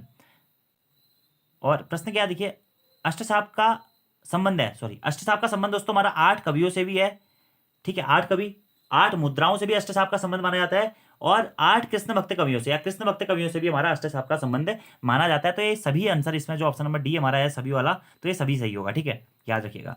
अगले प्रश्न की बात करते हैं कि हिंदी साहित्य का सूर्य किसे कहा जाता है?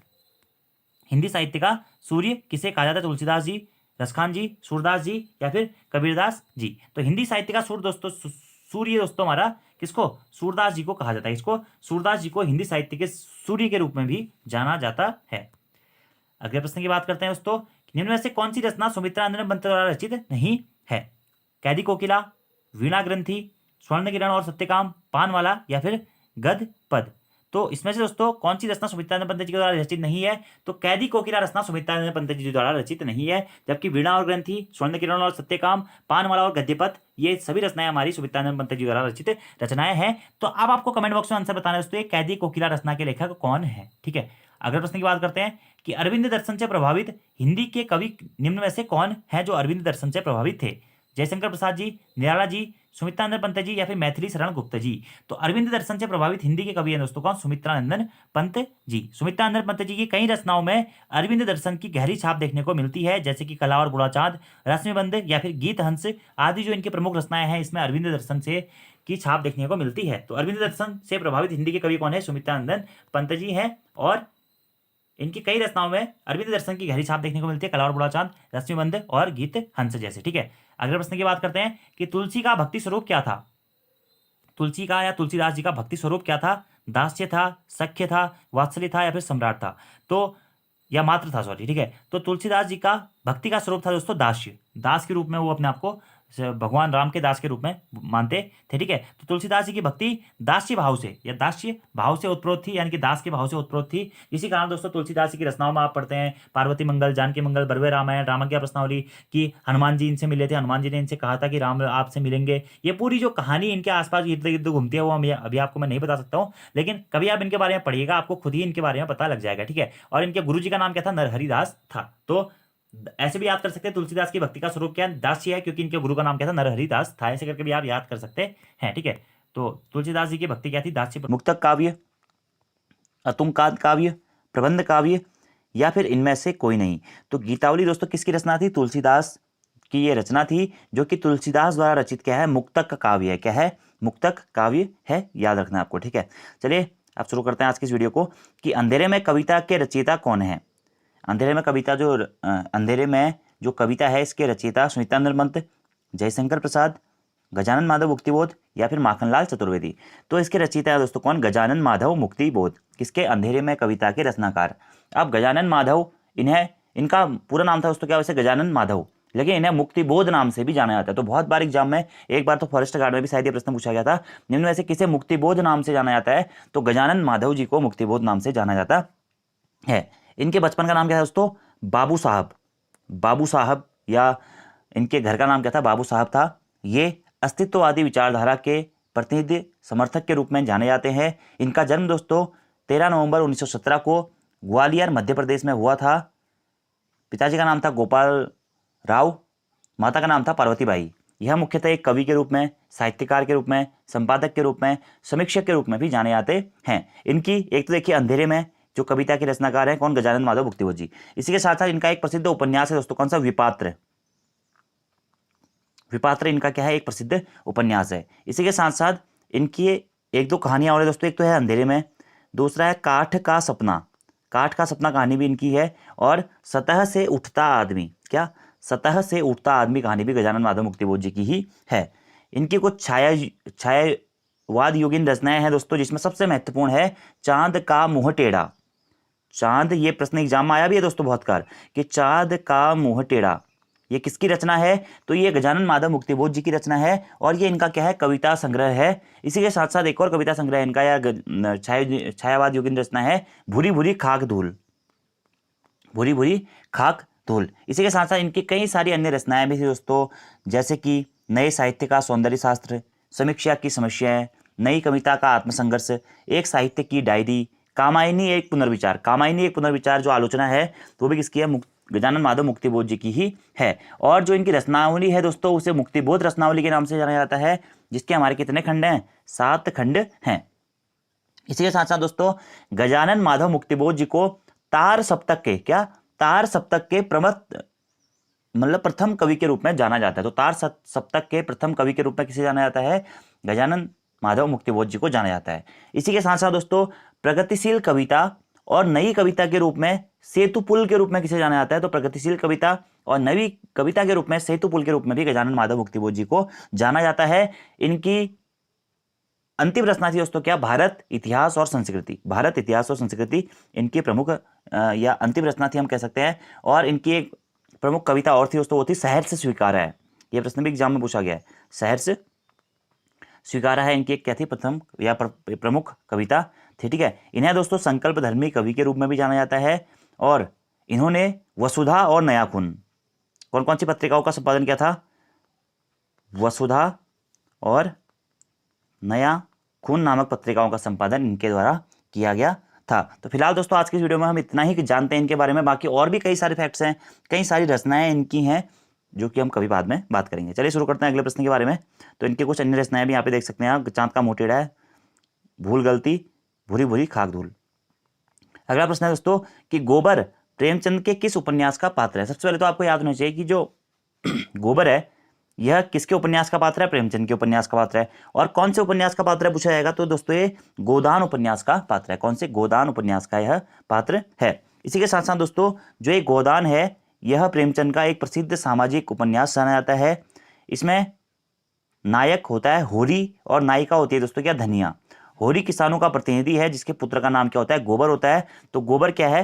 प्रेमचंद के किस उपन्यास का पात्र है? गोदान उपन्यास का पात्र है। अगर आप कभी इसे पढ़ेंगे शॉर्ट में तो पढ़ना, काफी अच्छी कहानी इसमें हमें देखने को मिलती है। तो गोदान उपन्यास किसका है दोस्तों? यह प्रेमचंद जी का ही उपन्यास है, आपको ये याद रखना है, ठीक है।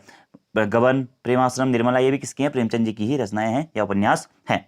अब देखिए प्रेमचंद जी का नाम आया तो इनके बारे में जानना बहुत जरूरी है दोस्तों। प्रेमचंद जी को उपन्यास सम्राट, कथा सम्राट, कलम का सिपाही, कलम का जादूगर, धनपत राय, कथा सम्राट आदि नामों से भी जाना जाता है। इनका मूल नाम क्या था? मुंशी प्रेमचंद का मूल नाम क्या था दोस्तों? वो था धनपत राय श्रीवास्तव। धनपत राय श्रीवास्तव। इनका जन्म दोस्तों 31 जुलाई 1880 को वाराणसी के लम्ही नामक गांव में हुआ था और इनकी मृत्यु हुई थी 1936 में। पिताजी का नाम था अजायब राम, मूल नाम था इनका धनपत राय श्रीवास्तव। ये एक प्रसिद्ध उपन्यासकार, पत्रकार, कहानीकार, अध्यापक, कवि, लेखक, संपादक आदि के रूप में जाने जाते हैं। इनके कई सारे प्रमुख उपन्यास दोस्तों, कहानियां हैं, कहानी संग्रह हैं। इन्होंने शुरुआती समय पे दोस्तों उर्दू में इन्होंने लिखा, और किस नाम से लिखा उर्दू में? नवाबा राय या नवाब राय नाम से इन्होंने उर्दू में लिखना शुरू किया था। तो सब प्रश्न आपसे बन सकता है दोस्तों, निम्न में से किस लेखक के द्वारा सबसे पहले की अपनी रचनाएं उर्दू में लिखी गई थी? तो मुंशी प्रेमचंद के द्वारा, और नवाब राय के नाम से इन्होंने उर्दू में अपनी रचनाएं लिखी थी। उसके बाद में इन्होंने फिर हिंदी में रचनाएं लिखनी शुरू करी। और प्रेमचंद नाम लिखने की सलाह इनको किसके द्वारा दी गई थी? तो मुंशी दयानारायण निगम। कौन? मुंशी दयानारायण निगम जी के द्वारा इन्हें प्रेमचंद लिखने की सलाह दी गई थी, ठीक है। और इन्होंने जो अपना आरंभिक लेखन किया था वह जमाना नामक पत्रिका में किया था। किसमें? जमाना नामक पत्रिका में किया था। अब दोस्तों इनका जो एक गोदान उपन्यास है ये बहुत फेमस है, क्योंकि अगर आपसे प्रश्न पूछा जाता है कि विश्व भर में सर्वाधिक विदेशी भाषा में चर्चित उपन्यास कौन सा है, या सर्वाधिक विदेशी भाषाओं में चर्चित उपन्यास कौन सा है भारत का, वह है दोस्तों गोदान। कौन? गोदान। इसी के साथ साथ सेवा सदन भी दोस्तों इनका एक प्रसिद्ध उपन्यास के रूप में जाना जाता है, क्योंकि इन्होंने जो हिंदी भाषा में उपन्यास लिखा था या हिंदी उपन्यास की दुनिया में प्रवेश किया था वह सेवा सदन से ही किया था, ठीक है। सेवा सदन का जो मूल वर्जन था बाजारे हुस्न नाम से उर्दू में था, इसे बाद में सेवा सदन नाम से इन्होंने हिंदी में लिखा था। यहीं से इनकी फिर हिंदी लेखन की शुरुआत भी मानी जाती है। अब इनके कुछ प्रसिद्ध उपन्यास है दोस्तों, गोदान, गबन, सेवा सदन, प्रेमाश्रम, रंगभूमि, निर्मला, प्रतिज्ञा, कर्मभूमि, मंगलसूत्र। प्रेमचंद का अधूरा उपन्यास या अपूर्ण उपन्यास कौन सा है दोस्तों? मंगलसूत्र है। मंगलसूत्र है जिसे इनके बेटे, प्रेमचंद के बेटे अमृत राय के द्वारा पूरा किया गया था, ठीक है। अपूर्ण उपन्यास कौन सा है? मंगलसूत्र है, क्योंकि ये उपन्यास लिखते लिखते इनकी मृत्यु हो गई थी। तो प्रेमाश्रम, गबन, गोदान, निर्मला ये सभी के सभी किसके उपन्यास हैं? मुंशी प्रेमचंद के उपन्यास हैं। इसी के साथ साथ कर्मभूमि, मंगलसूत्र, हवाब साहब, हम खुरमा, असरारे, माबिद उर्फ देविस्थान रहस्य, रूठी रानी, प्रतिज्ञा, रंगभूमि, कायाकल्प, ये सभी जो उपन्यास है प्रेमचंद जी के द्वारा रचित है, ठीक है। गोदान प्रेमचंद का एक प्रसिद्ध सामाजिक उपन्यास है। इस उपन्यास का नायक होरी तथा नायिका धनिया है। होरी किसानों का प्रतिनिधि है जिसके पुत्र का नाम क्या है? गोबर है। ये पॉइंट आपको डायरेक्टली याद रख लेना है, ठीक है। अगला दोस्तों इनकी एक प्रसिद्ध कहानी है क्या? ईदगाह। यह प्रश्न एग्जाम में पूछा गया दोस्तों कि जो प्रेमचंद जी की प्रसिद्ध कहानी ईदगाह है, इसकी कहानी का प्रमुख पात्र कौन था? तो इसकी कहानी का प्रमुख पात्र कौन था? कौन दोस्तों? हामिद। कौन था? हामिद। ये भी आपको याद रखना है। और प्रेमचंद को कथा साहित्य के सर्वश्रेष्ठ पुरुष या फिर शिखर पुरुष के रूप में भी जाना जाता है। अब इनकी एक रचना है दोस्तों पूस की रात। पूस की रात भी इनकी एक कहानी है। इसका प्रमुख पात्र कौन था? तो इसका प्रमुख पात्र है दोस्तों क्या? हल्कू। हल्कू इसका प्रमुख पात्र होता है, ठीक है। बेचारे की फसल जल जाती है रात में। आपने ये कहानी या जो ये रचना है इसकी, ये प्रेमचंद के बारे में पढ़ा भी होगा और काफी प्रसिद्ध रचना भी ये है, ठीक है। धनपत राय जी को प्रेमचंद नाम किसने दिया था? दयानारायण निगम जी ने दिया था। किसने? दयानारायण निगम जी ने दिया था। इनकी रचनाओं पर हमें गांधीवादी प्रभाव देखने को मिलता है और ठेठ भारत के दर्शन इनकी रचनाओं में हमें होते हैं। अगले प्रश्न की बात करते हैं, सूरदास प्रेमचंद के किस उपन्यास का पात्र है? रंगभूमि, गोदान, कर्मभूमि या फिर कायाकल्प? तो सूरदास दोस्तों प्रेमचंद के रंगभूमि उपन्यास का पात्र है। किस उपन्यास का? रंगभूमि उपन्यास का प्रमुख पात्र कह सकते हैं हम। कौन? सूरदास था। अगले प्रश्न की बात करते हैं, रंगभूमि के 3 प्रमुख पात्र थे, महेंद्र कुमार, सूरदास और जनसेवक, ठीक है। प्रेमचंद का कौन सा उपन्यास गांधीवाद से प्रेरित या प्रभावित था? गोदान, कर्मभूमि, रंगभूमि या फिर सेवा सदन? तो प्रेमचंद का दोस्तों जो रंगभूमि उपन्यास था वह गांधीवाद से प्रभावित था। किससे? गांधीवाद से प्रभावित था इनका रंगभूमि उपन्यास, और एक प्रमुख उपन्यास के रूप में भी ये रंगभूमि उपन्यास को जाना जाता है। तो रंगभूमि उपन्यास किसका है? प्रेमचंद जी का ही है, और ये सबके सब उपन्यास भी प्रेमचंद जी के ही हैं। अगले प्रश्न की बात करते हैं, निम्न में से किस कहानी के लेखक प्रेमचंद नहीं है? बड़े घर की बेटी, ठाकुर का कुआं, मिस पद्या या फिर छोटा जादूगर। तो इसमें से दोस्तों छोटा जादूगर रचना के या कहानी के लेखक प्रेमचंद नहीं है। तो छोटा जादूगर जो कहानी है इसके लेखक कौन है? तो इसके लेखक है दोस्तों कौन? जयशंकर प्रसाद जी। कौन है? जयशंकर प्रसाद जी इसके लेखक हैं। और प्रेमचंद की कहानियां कौन कौन सी है? फिर बड़े घर की बेटी है, ठाकुर का कुआं है और मिस पद्या है। और दोस्तों इनकी एक प्रमुख कहानी क्या? पंच परमेश्वर। क्या? पंच परमेश्वर, जिसमें जो मुख्य पात्र होता है वो होता है कौन? हरिधन। कौन होता है? हरिधन होता है। घर जमाई बनने की कहानी इसमें है। ठीक है, इसी के साथ साथ सौत इनकी प्रमुख कहानी है। बेटों वाली विधवा, शतरंज का खिलाड़ी, मिस पद्मा का दंड, ईश्वरी न्याय, रानी सारंधा, आत्माराम, बूढ़ी काकी, ईदगाह। ईदगाह कहानी भी दोस्तों बहुत प्रमुख है, प्रेमचंद जी की है। पूस की रात इंपॉर्टेंट है, ये भी प्रेमचंद जी की कहानी है। शतरंज के खिलाड़ी, सौत कजाकी, अलग्योजा, ठाकुर का कुआं, कफन, सप्त सरोवर, कुत्ते की कहानी, मानसरोवर, दो बैलों की कथा, ये सभी जो प्रमुख कहानियां हैं दोस्तों किसकी है? मुंशी प्रेमचंद जी की हैं, जो कि एग्जाम में बहुत बार पूछी गई हैं। और इनके 3 प्रमुख कहानी संग्रह आपको बहुत बहुत दोस्तों महत्वपूर्ण जो याद रखने हैं। एक है मानसरोवर 8 भागों में, कठी रानी, हंस, सोजे वतन और गुप्त धन। ठीक है, ये सब आपको याद रखना है। बाकी इनके कुछ प्रमुख नाटक भी हैं, जैसे कि करबला, संग्राम और प्रेम की वेदी या फिर प्रेम की देवी। ये सारे पॉइंट आपको प्रेमचंद के बारे में याद रखने हैं। तो छोटा जादूगर क्या है? इनकी रचना नहीं है, इनकी कहानी नहीं है। तो प्रमुख कहानियां भी हमने इनकी कवरअप कर ली दोस्तों। इनकी हमने प्रमुख उपन्यास भी कवरअप कर लिए, जीवन परिचय भी कवरअप कर लिया, और आरंभिक लेखन इन्होंने जवाना नामक पत्रिका से किया था। और इनका जो दोस्तों सेवा सदन, जो इनका सेवा सदन उपन्यास है दोस्तों, इसमें एक नारी के वेश्या बनने की कहानी है। एक बार एग्जाम में ये भी प्रश्न पूछा गया है कि प्रेमचंद की किस रचना में एक नारी के वेश्या बनने की कहानी है दोस्तों? तो सेवाश्रम या सेवा सदन जो इनकी उपन्यास है, इसमें एक नारी के वैश्य बनने की कहानी है। और किसान जीवन पर लिखा गया इनकी पहली रचना कौन सी थी? वो थी प्रेमाश्रम। किसान जीवन पर लिखी गई इनकी पहली रचना कौन सी थी?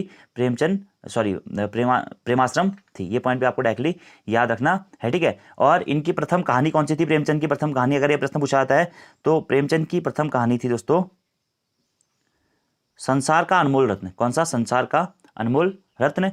और प्रेमचंद का प्रथम कहानी संग्रह कौन सा था? वो था सोजे वतन।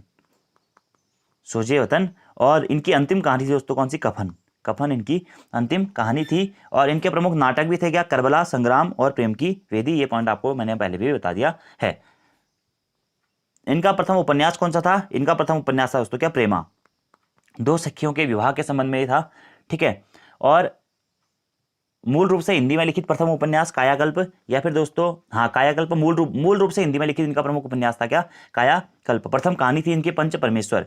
इन्हें दोस्तों भारत का मैक्सिम गोर्की भी कहा जाता है क्या? मैक्सिम गोर्की भी इन्हें भारत का कहा जाता है। इसी के साथ साथ प्रेमचंद के गुरु महावीर प्रसाद द्विवेदी और निराला जी तथा मैथिली शरण गुप्त जी माने जाते हैं। सेवा सदन और गोदान इनके प्रमुख उपन्यास हैं। बड़े घर की बेटी भी इनका एक प्रमुख उपन्यास है। दो बैलों की कथा इनकी प्रमुख कहानी है। ठीक है, और प्रेमचंद की तुलना गोर्की रूस और कुशन चीन से भी की जाती है।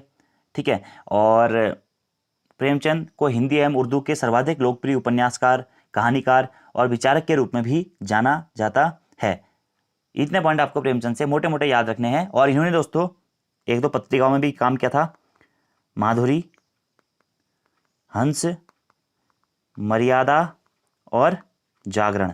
इन पत्रिकाओं में प्रेमचंद के द्वारा काम किया गया था। ये कुछ महत्वपूर्ण फैक्ट्स हमारे प्रेमचंद के बारे में हैं। अगले प्रश्न की बात करते हैं कि प्रेमचंद की किस रचना को अंग्रेजों द्वारा जब्त कर लिया गया था? ठीक है, तो प्रेमचंद की दोस्तों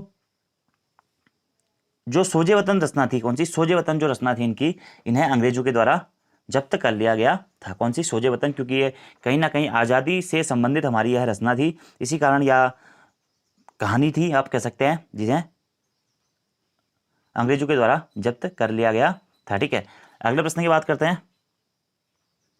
कौन सी रचना मनोहर श्याम जोशी जी की नहीं है? क्या हाल है चीन के? पश्चिमी जर्मनी पर उल्टी नज़र, ये विचित्र जर्मन, या चीन में क्या देखा? तो देखिए मनोहर श्याम जोशी जी की रचना दोस्तों चीन में क्या हाल है चीन के, ये तो है। पश्चिमी जर्मनी पर उड़ती नजर भी है, ये विचित्र जर्मन भी है, लेकिन चीन में क्या देखा यह हमारा मनोहर श्याम जोशी जी की रचना नहीं है। तो ये अब प्रश्न आता है कि चीन में क्या देखा रचना किसकी है दोस्तों? तो राहुल सांगतायन जी की रचना है क्या? चीन में क्या देखा, किसकी, राहुल सांकृत्यायन जी की रचना है चीन में क्या देखा। ये पॉइंट भी आपको डायरेक्टली नोट डाउन करना है। बाकी क्या हाल है चीन के, ये रचना किसकी है, मनोहर श्याम जोशी जी की, एग्जाम में पूछा गया है। पश्चिमी जर्मनी पर उड़ती नजर रचना किसकी है, मनोहर श्याम जोशी जी की ही है। इन्हें एक उपन्यासकार, गद्यकार, पटकथा लेखक या संपादक के रूप में भी जाना जाता है। हिंदी साहित्य के श्रेष्ठ गद्यकार के रूप में, उपन्यासकार के रूप में, धारावाही लेखक के रूप में इन्होंने अपनी विशिष्ट पहचान बनाई है। ठीक है, इनका जन्म 1935 में अजमेर में हुआ था, लेकिन ये मूल रूप से दोस्तों कहाँ से, अल्मोड़ा के संबंधित थे। इनकी मृत्यु 30 मार्च 2006 को हुई और इनकी प्रमुख पुस्तकें थी क्या हाल है चीन के, पश्चिमी जर्मनी पर उड़ती नजर, ये विचित्र जर्मन, हरिया हरक्यूलस की हैरानी, कुरु कुरु स्वाहा, बातू बातू में, मंदिर घाट की पुड़िया, कैसे किस्सा को एक दुर्लभ व्यक्तित्व, टाटा प्रोफेसर, नेताजी कहिन, हमजाद, कौन हूँ मैं, ये इनके कुछ प्रसिद्ध पुस्तकें थी। इनके कुछ प्रमुख धारावाहिक भी थे। हम लोग जो धारावाहिक है UKSSC पूछ चुका है, कक्का जी कहिन, मुंगेरी लाल के हसीन सपने, हमराही, जमीन आसमान, ये सभी धारावाहिक भी किसके हैं या रचनाएं किसकी हैं, मनोहर श्याम जोशी जी की हैं। क्याप और कसप नामक 2 इनके प्रसिद्ध कुमाऊनी उपन्यास माने जाते हैं। इनका प्रथम उपन्यास था कुरु कुरु स्वाहा, वधस्थल, कपीस जी, उत्तराधिकारी आदि कुछ इनके अन्य उपन्यास हैं। कौन हूं मैं, बुनियाद, ये भी इनके कुछ प्रसिद्ध उपन्यास हैं। ठीक है, तो ये सारे पॉइंट दोस्तों आपको याद रखने हैं मनोहर श्याम जोशी जी के बारे में। इन्हें भारतीय सोप ओपेरा का जनक भी कहा जाता है और हिंदी धारावाहिक के भीष्म पितामह भी मनोहर श्याम जोशी जी को ही जाना जाता है। इन्होंने दिनमान नामक पत्रिका में भी कार्य किया था, दिनमान नामक पत्रिका में भी इन्होंने कार्य किया था और ये नवभारत टाइम्स के संपादक भी रहे थे और दूरदर्शन के निदेशक भी रहे थे।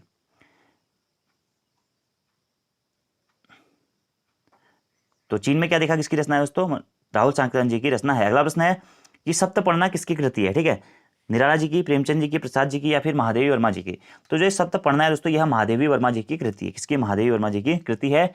और महादेवी वर्मा जी को आधुनिक युग की मीरा, हिंदी के विशाल मंदिरों की वीणापणी या सरस्वती भी कहा जाता है। और महादेवी वर्मा जी को हिंदी के विशाल मंदिरों की वीणापणी या सरस्वती किसने कहा था, सूर्यकांत त्रिपाठी निराला जी ने कहा था। इन्हें साहित्य सामग्री या फिर शारदा की प्रतिमा भी कहा जाता है। छायावाद के प्रमुख कवि के रूप में या कवयित्री के रूप में या छायावाद के 4 स्तंभों में से एक स्तंभ के रूप में महादेवी वर्मा जी को जाना जाता है, जिनका जन्म 1907 को फर्रुखाबाद उत्तर प्रदेश में हुआ था। 1987 में इनकी मृत्यु हो गई थी और इन्हीं की रचना है दोस्तों क्या, सप्तपर्णा। ठीक है, इसके साथ साथ दोस्तों इनके कुछ छायावादी युगीन रचनाएं हैं जो कि बहुत महत्वपूर्ण है, जैसे कि निहार, रश्मि, नीरजा, सांध्य गीत, दीपशिखा, सप्तपर्णा, प्रथम आयाग और अग्नि रेखा।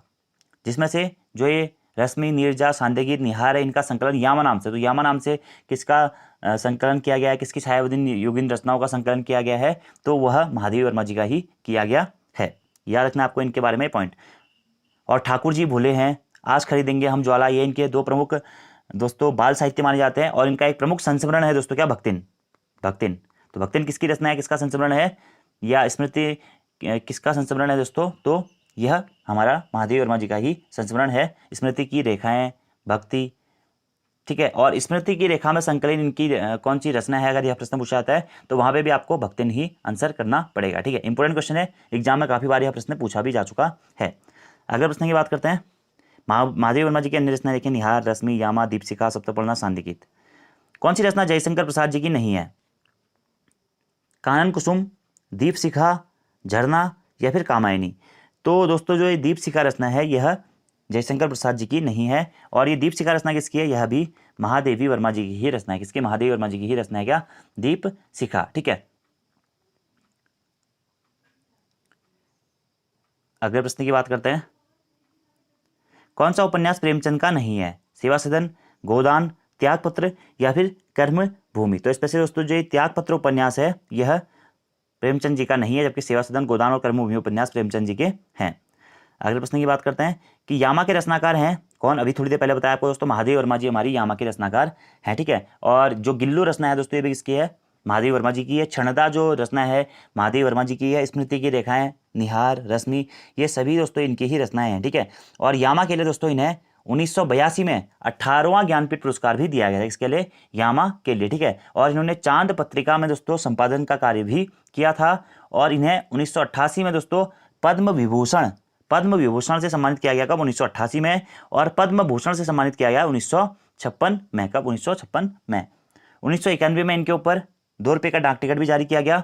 ठीक है। इसी के साथ साथ इन्होंने चाँद और साहित्यकार नामक मासिक पत्रिकाओं का भी संपादन किया दोस्तों। इन्हें हिंदी साहित्य में रहस्यवाद की युग प्रवर्तिका कवियत्री के रूप में जाना जाता है। इन्हें महिला मुक्तिवादी कवियत्री के रूप में भी जाना जाता है। इनका जो संग्रहालय है महादेवी वर्मा संग्रहालय ये दोस्तों, यह रामगढ़ नैनीताल जनपद में स्थित है। इन्होंने हिमालय नामक काव्य संग्रह का भी संपादन किया था और इन्हें 1977 में दोस्तों डीलिट की उपाधि भी दी गई थी।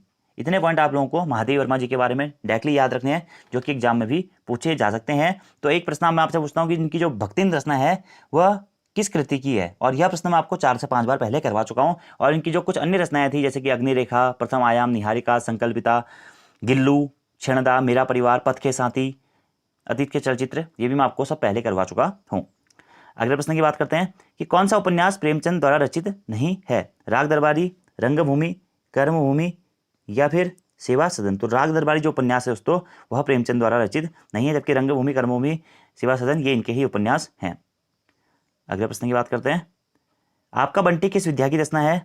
कहानी, उपन्यास, जीवनी या फिर आत्मकथा। तो जो आपका बंटी है दोस्तों यह किसका उपन्यास है? सबसे पहले तो यह बात आता है किस विधा की रचना है, तो ये उपन्यास है। और किसका उपन्यास है दोस्तों ये? तो ये मन्नू भंडारी जी का उपन्यास है क्या आपका बंटी। और यह प्रश्न दोस्तों 2 से 3 बार यूके ट्रिपल खुद रिपीट कर चुका है, तो आगे भी पॉसिबिलिटी बनती है आपका ये प्रश्न पूछा जा सकता है मन्नू भंडारी जी के संबंध में। तो आपका बंटी किसकी रचना है? अगर आपसे प्रश्न पूछा जाता है तो मन्नू भंडारी जी की यह रचना है। और किस विधा की रचना है अगर यह प्रश्न पूछा जाता है तो ये दोस्तों क्या है? उपन्यास है। क्या है? उपन्यास है। अगले प्रश्न की बात करते हैं, पश्चिमी जर्मनी पर उड़ती नजर संस्मरण संग्रह के रचनाकार कौन है? मनोहर श्याम जोशी, विष्णु प्रभाकर, इलाचंद्र जोशी या फिर जयशंकर प्रसाद। तो पश्चिमी जर्मनी पर उड़ती नजर जो संस्मरण संग्रह है इसके रचनाकार कौन है? मनोहर श्याम जोशी जी हैं, जिनके बारे में मैं आपको थोड़ी देर पहले बता चुका हूँ पूरी डिटेल्स में, ठीक है। अगला प्रश्न है कि सूर्यकांत त्रिपाठी निराला ने किस पत्रिका का संपादन किया था? मतवाला, सरस्वती, कल्पना या फिर प्रतीक। तो सूर्यकांत त्रिपाठी निराला जी ने इसमें से मतवाला नामक पत्रिका का संपादन किया था। और यह प्रश्न दोस्तों भी फॉरेस्ट गार्ड के एग्जाम में पूछा जा चुका है सुमित्रा नंदन पंत जी के सूर्यकांत त्रिपाठी निराला जी के बारे में कि सूर्यकांत त्रिपाठी निराला जी ने इनमें से किस पत्रिका का संपादन किया था? तो इन्होंने मतवाला पत्रिका का संपादन किया था। और सूर्यकांत त्रिपाठी निराला जी को आधुनिक काल का गोरखनाथ, छायावाद में कठिन काव्य का प्रेत, छायावाद का महेश, दारागंज का संत, दिनों का मसीहा, बसंत के कवि, हिंदी में मुक्तक छंद के प्रवर्तक, दैदप्तिमान सूर्य कवि, सारस्वत पुत्र कवि, अजय या ओज व जागरण के प्रमुख कवि के रूप में भी जाना जाता है। और इनके बचपन का नाम क्या था?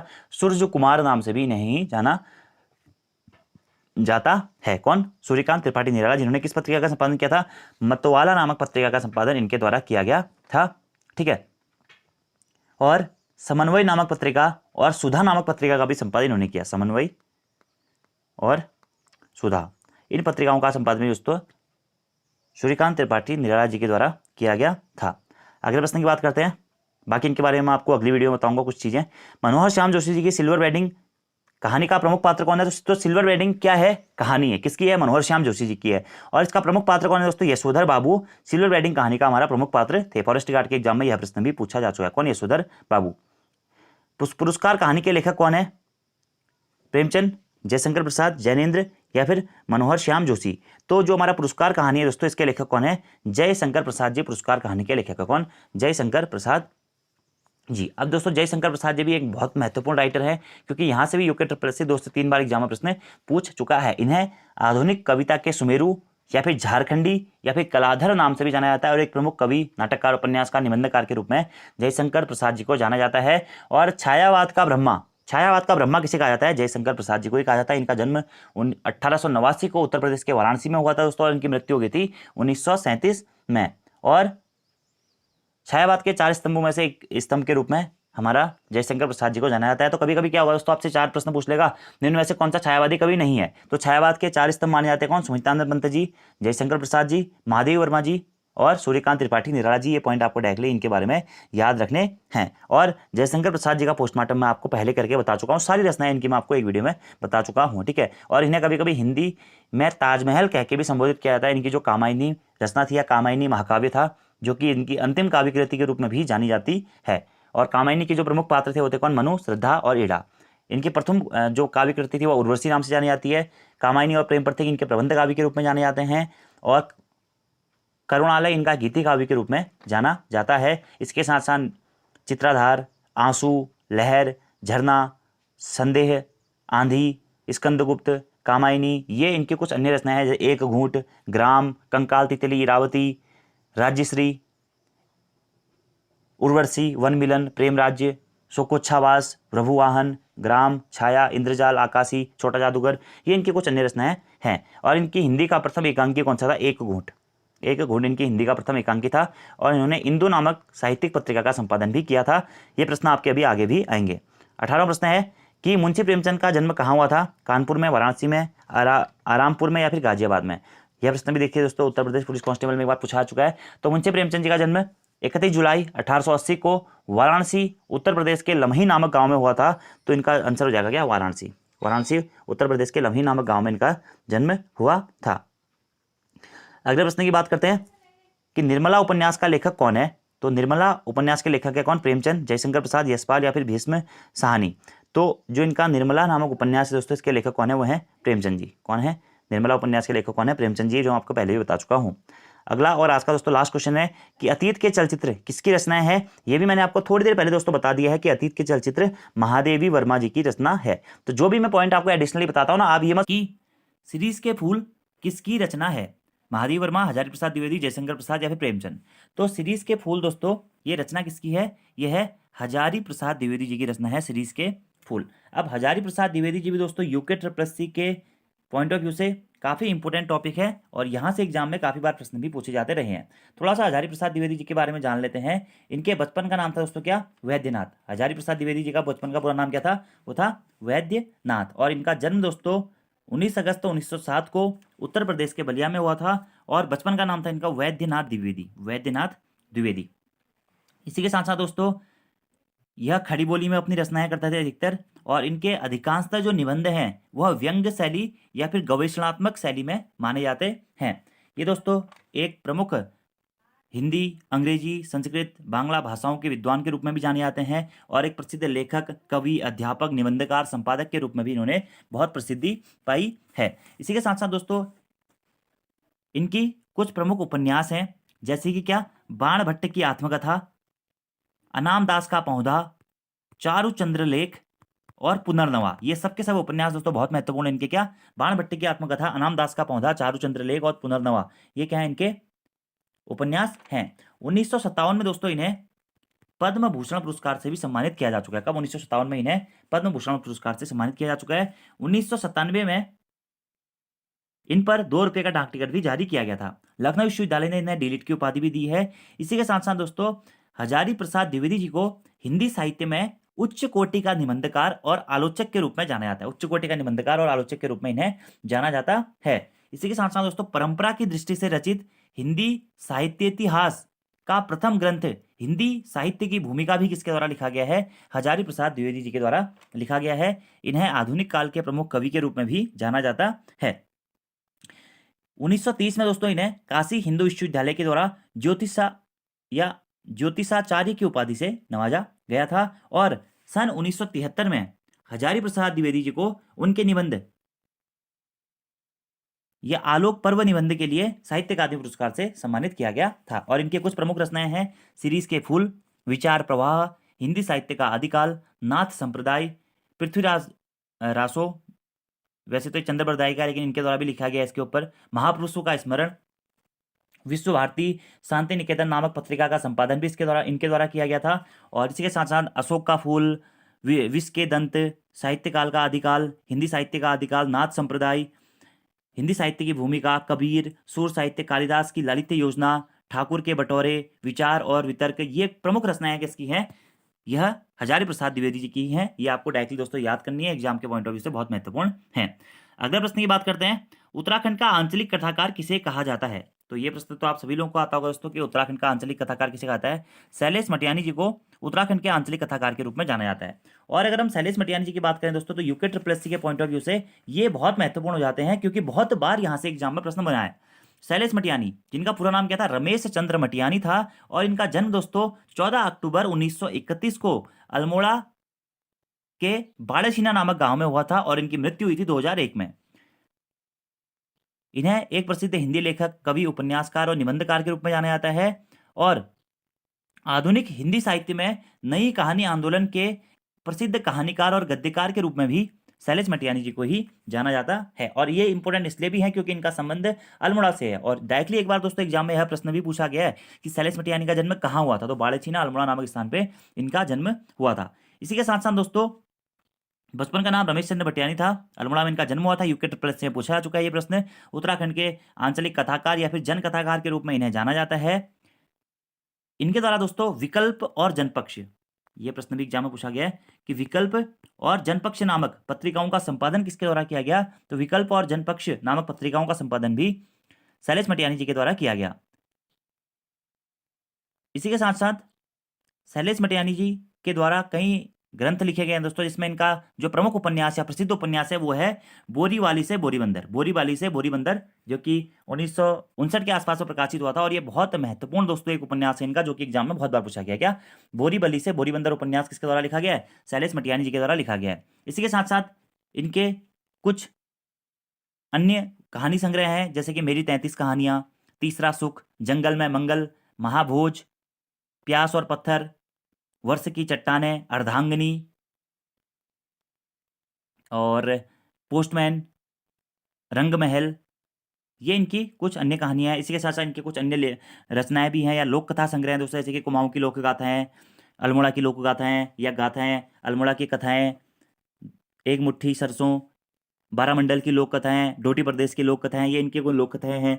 इनके कुछ बाल साहित्य हैं दोस्तों, जैसे कि चुहिया का दुल्हा, रानी गौरैया, बिल्ली के बच्चे। और शैलेश मटियानी की स्मृति में ही दोस्तों उत्तराखंड में शैलेश मटियानी पुरस्कार किस क्षेत्र में दिया जाता है, तो शिक्षकों को दोस्तों ये शैलेश मटियानी पुरस्कार दिया जाता है। इनकी एक गाथा है दोस्तों, बेला हुई अबोर, मुख सरोवर के हंस, लेखक की हैसियत से, पर्वत से सागर तर, मुर मुर तक नद देख, ये इनके कुछ प्रमुख ग्रंथ हैं।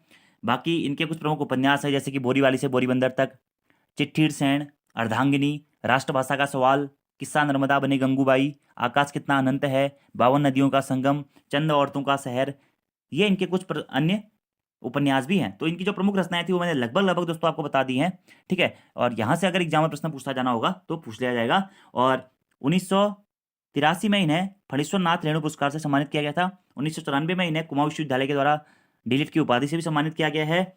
सन 2000 में इन्हें राहुल सांक्रांति पुरस्कार दिया गया था। इसी के साथ साथ दोस्तों महाभोज कहानी जो इनकी है, उनके लिए इन्हें हिंदी संस्थान का प्रेमचंद पुरस्कार भी दिया गया है। और उत्तराखंड में शिक्षकों को शैलेश मटियानी पुरस्कार इनकी स्मृति में ही दिया जाता है। और सत्य ही जीवन है और दोराहा, ये भी इनके क्या है, दो प्रमुख उपन्यास हैं। तो शैलेश मटियानी जी के बारे में जो भी इंपॉर्टेंट पॉइंट थे वो मैंने आपको बता दिए हैं, ठीक है। इसी के साथ साथ एक है कागज की नाव, जनता और साहित्य, किसके राम कैसे राम, ये भी एग्जाम में बहुत बार प्रश्न पूछा गया है। अगले प्रश्न की बात करते हैं, नेताजी कहीन के लेखक कौन है। तो नेताजी कहीन पुस्तक के लेखक कौन है दोस्तों, यह है मनोहर श्याम जोशी जी। और ये मनोहर श्याम जोशी जी का क्या है, व्यंग्य संग्रह है। मनोहर श्याम जोशी जी का पूरा पोस्टमार्टम हम इससे पहले वाली वीडियो में कर चुके हैं, जो कि मैं बता चुका हूं आपको, ठीक है, जो कि व्यक्तित्व के ऊपर थी। अगला प्रश्न है, मंगलेश डबराल का जन्म टिहरी गढ़वाल में किस वर्ष हुआ था।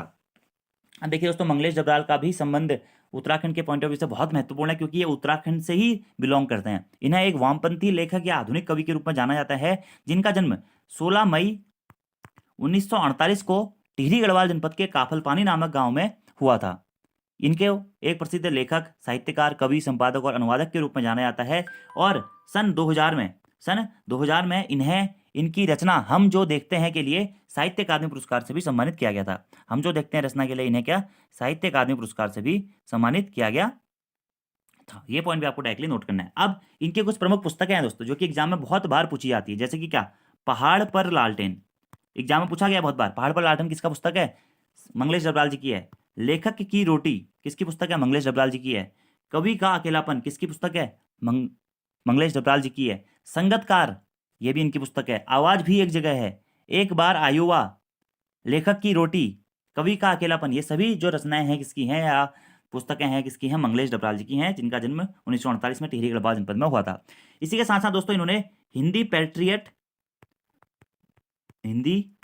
पैट्रियट, प्रतिपक्ष और आसपास नामक पत्रिकाओं में भी संपादक के रूप में काम किया है। ये अमृत प्रभाव और जनसत्ता के संपादक भी रहे हैं कुछ समय तक। बाकी इनकी जो प्रमुख रचनाएं थी मैंने आपको बता दी है दोस्तों। और 2000 में इन्हें, सन 2000 में इन्हें हम जो देखते हैं के लिए साहित्य अकादमी पुरस्कार से भी सम्मानित किया जा चुका है। इसी के साथ मंगलेश डबराल जी को 1982 में ओम प्रकाश स्मृति सम्मान से सम्मानित किया गया। 1989 में श्रीकांत वर्मा पुरस्कार से भी इन्हें सम्मानित किया गया है। तो जितने भी इंपोर्टेंट फैक्ट्स इनसे बन रहे थे वो मैंने आपको बता दिए हैं। अगले प्रश्न की बात करते हैं।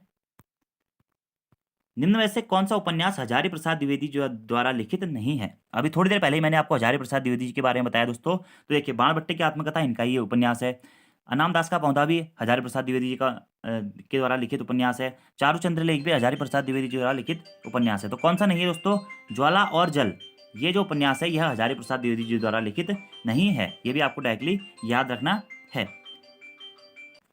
अगले प्रश्न की बात करते हैं। ज्वाला और जल क्या है? हरिशंकर प्रसाई जी की रचना नहीं है, अन्य सभी हरिशंकर प्रसाई जी की रचना है। ठीक है, तो हजारी प्रसाद द्विवेदी जी के बचपन का नाम क्या था? तो मैंने आपको बता दिया था, वैद्यनाथ द्विवेदी हजारी प्रसाद द्विवेदी जी के बचपन का नाम था। क्या? वैद्यनाथ द्विवेदी। हजारी प्रसाद द्विवेदी जी के बचपन का नाम वैद्यनाथ द्विवेदी था। और राहुल सांकरानी जी के बचपन का नाम केदारनाथ पांडे था। प्रेमचंद के बचपन का नाम श्री धनपत राय श्रीवास्तव था। ये सारे हमें फैक्ट याद रखने हैं। निम्न में से प्रेमचंद जी को किस नाम से नहीं जाना जाता है? तो प्रेमचंद जी के बारे में आपको इससे पहली वीडियो में बहुत डिटेल्स में बता चुका हूं दोस्तों। उपन्यास सम्राट, कलम का सिपाही, कथा सम्राट या फिर कवि सम्राट। प्रेमचंद जी को किस नाम से नहीं जाना जाता है? तो कवि सम्राट नाम से प्रेमचंद जी को नहीं जाना जाता है। तो कवि सम्राट नाम से किसको जाना जाता है दोस्तों? अयोध्या सिंह जी को कवि सम्राट नाम से जाना जाता है, जबकि उपन्यास सम्राट, कलम का सिपाही और कथा सम्राट नाम से प्रेमचंद जी को जाना जाता है। अगला प्रश्न है, निम्न में से महादेवी वर्मा जी किस रचना का संकलन यामा नाम से नहीं है? तो इनकी दोस्तों देखिए, मैंने आपको पिछली वीडियो में भी ये प्रश्न बताया था कि निहार, नीरजा और सांदी गीत, निहार, नीरजा और सांदी गीत, इनका संकलन इनका यामा नाम से जाना जाता है। और निहारिका क्या है दोस्तों? इनका संकलन नहीं है। आपको याद रखना है, निहारिका महादेवी वर्मा जी का संकलन नहीं है। अब महादेवी वर्मा जी के बारे में प्रीवियस वीडियो में आपको सारे फैक्ट्स बता चुका हूं, तो यहाँ पर दोस्तों मैं आपको नहीं बताऊंगा। भक्तेन के बारे में बता चुका हूँ। भक्तेन एग्जाम में बहुत बार इनकी जो रचना है वह पूछी जा चुकी है। और यामा नाम से इनकी जो निहार, रश्मि और नीरजा, और इसी के साथ साथ सांदी गीत, निहार, रश्मि, नीरजा, एक रश्मि भी दोस्तों यामा नाम से संकलित इनकी रचना है, जिनका और इन्हें आधुनिक युग की मीरा कहा जाता है और हिंदी के विशाल मंदिरों की वीणापणी भी कहा जाता है। यामा के लिए ही दोस्तों इन्हें 27 अप्रैल 1982 को 18वां ज्ञानपीठ पुरस्कार से भी सम्मानित किया गया था। तो निहार, रश्मि, नीरजा और सांदी गीत यामा नाम से संकलित किया गया है। अगला प्रश्न है, महादेवी वर्मा जी को हिंदी के विशाल मंदिरों की वीणापणी किसके द्वारा कहा गया है? तो निराला जी, सूर्यकांत त्रिपाठी निराला जी के द्वारा दोस्तों महादेवी वर्मा जी को हिंदी के विशाल मंदिरों की वीणापणी कहा गया है। सूर्यकांत त्रिपाठी निराला जी ने महादेवी वर्मा जी को हिंदी के विशाल मंदिरों की वीणापणी या सरस्वती कहकर संबोधित किया है। अगला प्रश्न है, निम्न में से कौन उनके उपनाम के अनुसार सम्मिलित नहीं है? देखिए, सम्मिलित है पूछा गया है। राहुल सांकरानी जी को महापंडित नाम से जाना जाता है दोस्तों, बिल्कुल सही है। महादेवी वर्मा जी को आधुनिक युग की मीरा नाम से जाना जाता है, बिल्कुल सही है। जयशंकर प्रसाद जी को भी आधुनिक युग का सुमेरु नाम से जाना जाता है, ये भी बिल्कुल सही है। तो आंसर हो जाएगा सभी सुमेलित हैं। अगले प्रश्न की बात करते हैं, महादेवी वर्मा जी को उनकी किस रचना के लिए ज्ञानपीठ अवार्ड से सम्मानित किया गया था? थोड़ी देर पहले ही मैंने आपको बताया, यामा के लिए दोस्तों इन्हें 27 अप्रैल 1982 को 18वां ज्ञानपीठ पुरस्कार दिया गया था, यामा रचना के लिए। ठीक है, यामा के लिए ज्ञानपीठ पुरस्कार से इन्हें सम्मानित किया गया था और 18वें ज्ञानपीठ पुरस्कार से इन्हें सम्मानित किया गया था। अगला प्रश्न है कि निम्न में से किसने चांद और साहित्यकार नामक मासिक पत्रिका का संपादन किया था? तो चांद और साहित्यकार नामक मासिक पत्रिका का संपादन भी दोस्तों महादेवी वर्मा जी के द्वारा ही किया गया था। चांद और साहित्य का जो मासिक पत्रिकाओं का संपादन है वो भी महादेवी वर्मा जी के द्वारा ही किया गया था। ठीक है, अगला प्रश्न बात करते हैं, निम्न में से कौन सी रचना राहुल सांकरानी जी द्वारा रचित नहीं है? तो राहुल सांकरानी जी के बारे में भी इससे पहली वीडियो में मैंने आपको मोटा मोटा दोस्तों ओवरव्यू दे दिया था। एग्जाम के पॉइंट ऑफ व्यू से जो भी इंपोर्टेंट था, इनके प्रमुख रचनाएं भी बता दी थी कि इन्हें महापंडित या घुमक्कड़ कवि के नाम से जाना जाता है, केदारनाथ पांडे इनका नाम था। तो कौन सी रचना इनकी नहीं है ये पूछा गया। तो रचनाएं भी मैंने आपको पहली वीडियो में बताई थी। तो देखिए, वोल्गा से गंगा तक दोस्तों राहुल सांकरानी जी की रचना है। तिब्बत से सवा वर्ष से राहुल सांकरानी जी की रचना है। मध्य एशिया का इतिहास भी राहुल सांकरानी जी की रचना है। जबकि प्रेम की वेदी ये राहुल सांकरानी जी की रचना नहीं है। तो ये किसकी रचना है दोस्तों? यह है प्रेमचंद जी की रचना है। प्रेमचंद जी का एक प्रसिद्ध नाटक है प्रेम की वेदी। अगले प्रश्न की बात करते हैं, निम्न में से किसके द्वारा हुंकार नामक साहित्यिक पत्रिका का संपादन किया गया था? तो हुंकार नामक साहित्यिक पत्रिका का संपादन दोस्तों राहुल सांकरानी जी के द्वारा किया गया था। किसके द्वारा? राहुल सांकरानी जी के द्वारा किया गया था। और इनके बारे में मैं आपको पहले सब कुछ बता चुका हूँ। ठीक है, साहित्य अकादमी पुरस्कार इन्हें 1958 में मिला था मध्य एशिया का इतिहास के लिए। ठीक है, अगले प्रश्न की बात करते हैं। भारतीय सोप ओपेरा का जनक या हिंदी धारावाहिक के भीष्म पितामह किसे कहा जाता है? तो ये आंसर तो बहुत फेमस है दोस्तों, मनोहर श्याम जोशी जी को हिंदी धारावाहिक के भीष्म पितामह या फिर भारतीय सोप ओपेरा के जनक के रूप में भी जाना जाता है। और मनोहर श्याम जोशी जी एग्जाम के पॉइंट ऑफ व्यू से दोस्तों एक बहुत महत्वपूर्ण टॉपिक हो जाते हैं, क्योंकि इनसे एग्जाम में काफी बार प्रश्न भी पूछे गए हैं। ठीक है, प्रसिद्ध उपन्यासकार, गद्यकार और पटकथा लेखक के रूप में जाने जाते हैं। और अल्मोड़ा से इनका संबंध मेनली रहा है, अल्मोड़ा इनकी पितृभूमि रही है या मातृभूमि रही है, इस कारण मनोहर श्याम जोशी से भर भर के एग्जाम में प्रश्न बनते हैं। अगले प्रश्न की बात करते हैं, और पहली वीडियो जो मैं इनकी सारी रचनाओं के बारे में बता चुका हूँ। अगला प्रश्न है, फिर से पूछ गया कि कौन सी रचना मनोहर श्याम जोशी जी के द्वारा रचित नहीं है? क्या पर कसब, क्या हाल है चीन के, कुरु कुरु स्वाहा और निहारिका। तो आपको याद होना चाहिए, निहारिका जो दोस्तों रचना है मनोहर श्याम जोशी के द्वारा रचित नहीं है। तो किसकी रचना है? महादेवी वर्मा जी की ये रचना है। जबकि क्या पर कसब, क्या हाल है चीन के और कुरु कुरु स्वाहा रचना है मनोहर श्याम जोशी द्वारा रचित है। अगले प्रश्न की बात करते हैं, निम्न में से कौन सी रचना मुंशी प्रेमचंद जी की नहीं है? ठीक है, देखिए, मानसरोवर आठ खंडों में मुंशी प्रेमचंद जी की रचना है, कायाकल्प भी इनकी रचना है, पंचब्रह्मेश्वर भी दोस्तों इनकी रचना है। जबकि हिंदी साहित्य का आदिकाल दोस्तों रचना मुंशी प्रेमचंद की नहीं है। हिंदी साहित्य का आदिकाल किसकी रचना है दोस्तों? तो ये रचना है हजारी प्रसाद द्विवेदी जी की, जो मैं आपको पहले थोड़ी देर पहले बता भी चुका हूं। अगर आप लोग एक एक पॉइंट नोट करते हैं ना, तो आपको ये प्रश्न बहुत सरल लगेंगे। अगले प्रश्न की बात करते हैं, निम्न में से कौन सी पत्रिका का संपादन प्रेमचंद द्वारा नहीं किया गया था? नहीं होगा दोस्तों, यहाँ पे नहीं किया गया था। ठीक है, माधुरी, हंस, मर्यादा और दिनमान। देखिए, माधुरी पत्रिका का संपादन हो गया, हंस का हो गया, मर्यादा का हो गया और जागरण का हो गया। इन पत्रिकाओं का संपादन प्रेमचंद जी के द्वारा किया गया है। जबकि दिनमान पत्रिका का संपादन प्रेमचंद जी के द्वारा नहीं किया गया। तो आंसर हो जाएगा क्या? दिनमान। और दिनमान पत्रिका का संपादन किसने किया दोस्तों? मनोहर श्याम जोशी जी ने दिनमान पत्रिका का संपादन किया है। और प्रेमचंद जी को भारत का मैक्सिम गार्गी कहा जाता है। और इन्हें दोस्तों कथा सम्राट, उपन्यास सम्राट, कलम का सिपाही, कलम का जादूगर आदि नामों से भी जाना जाता है। और इनकी जो भी प्रमुख रचनाएं थी तो मैं आपको इससे पहली वीडियो में बता चुका हूँ। ठीक है, गांधीवादी प्रभाव इनकी रचनाओं में देखने को मिलता है। इनकी कहानी थी ईदगाह, जिसका प्रमुख पात्र था हामिद। इनकी उर्दू में प्रकाशित पहली कहानी थी सोजे वतन।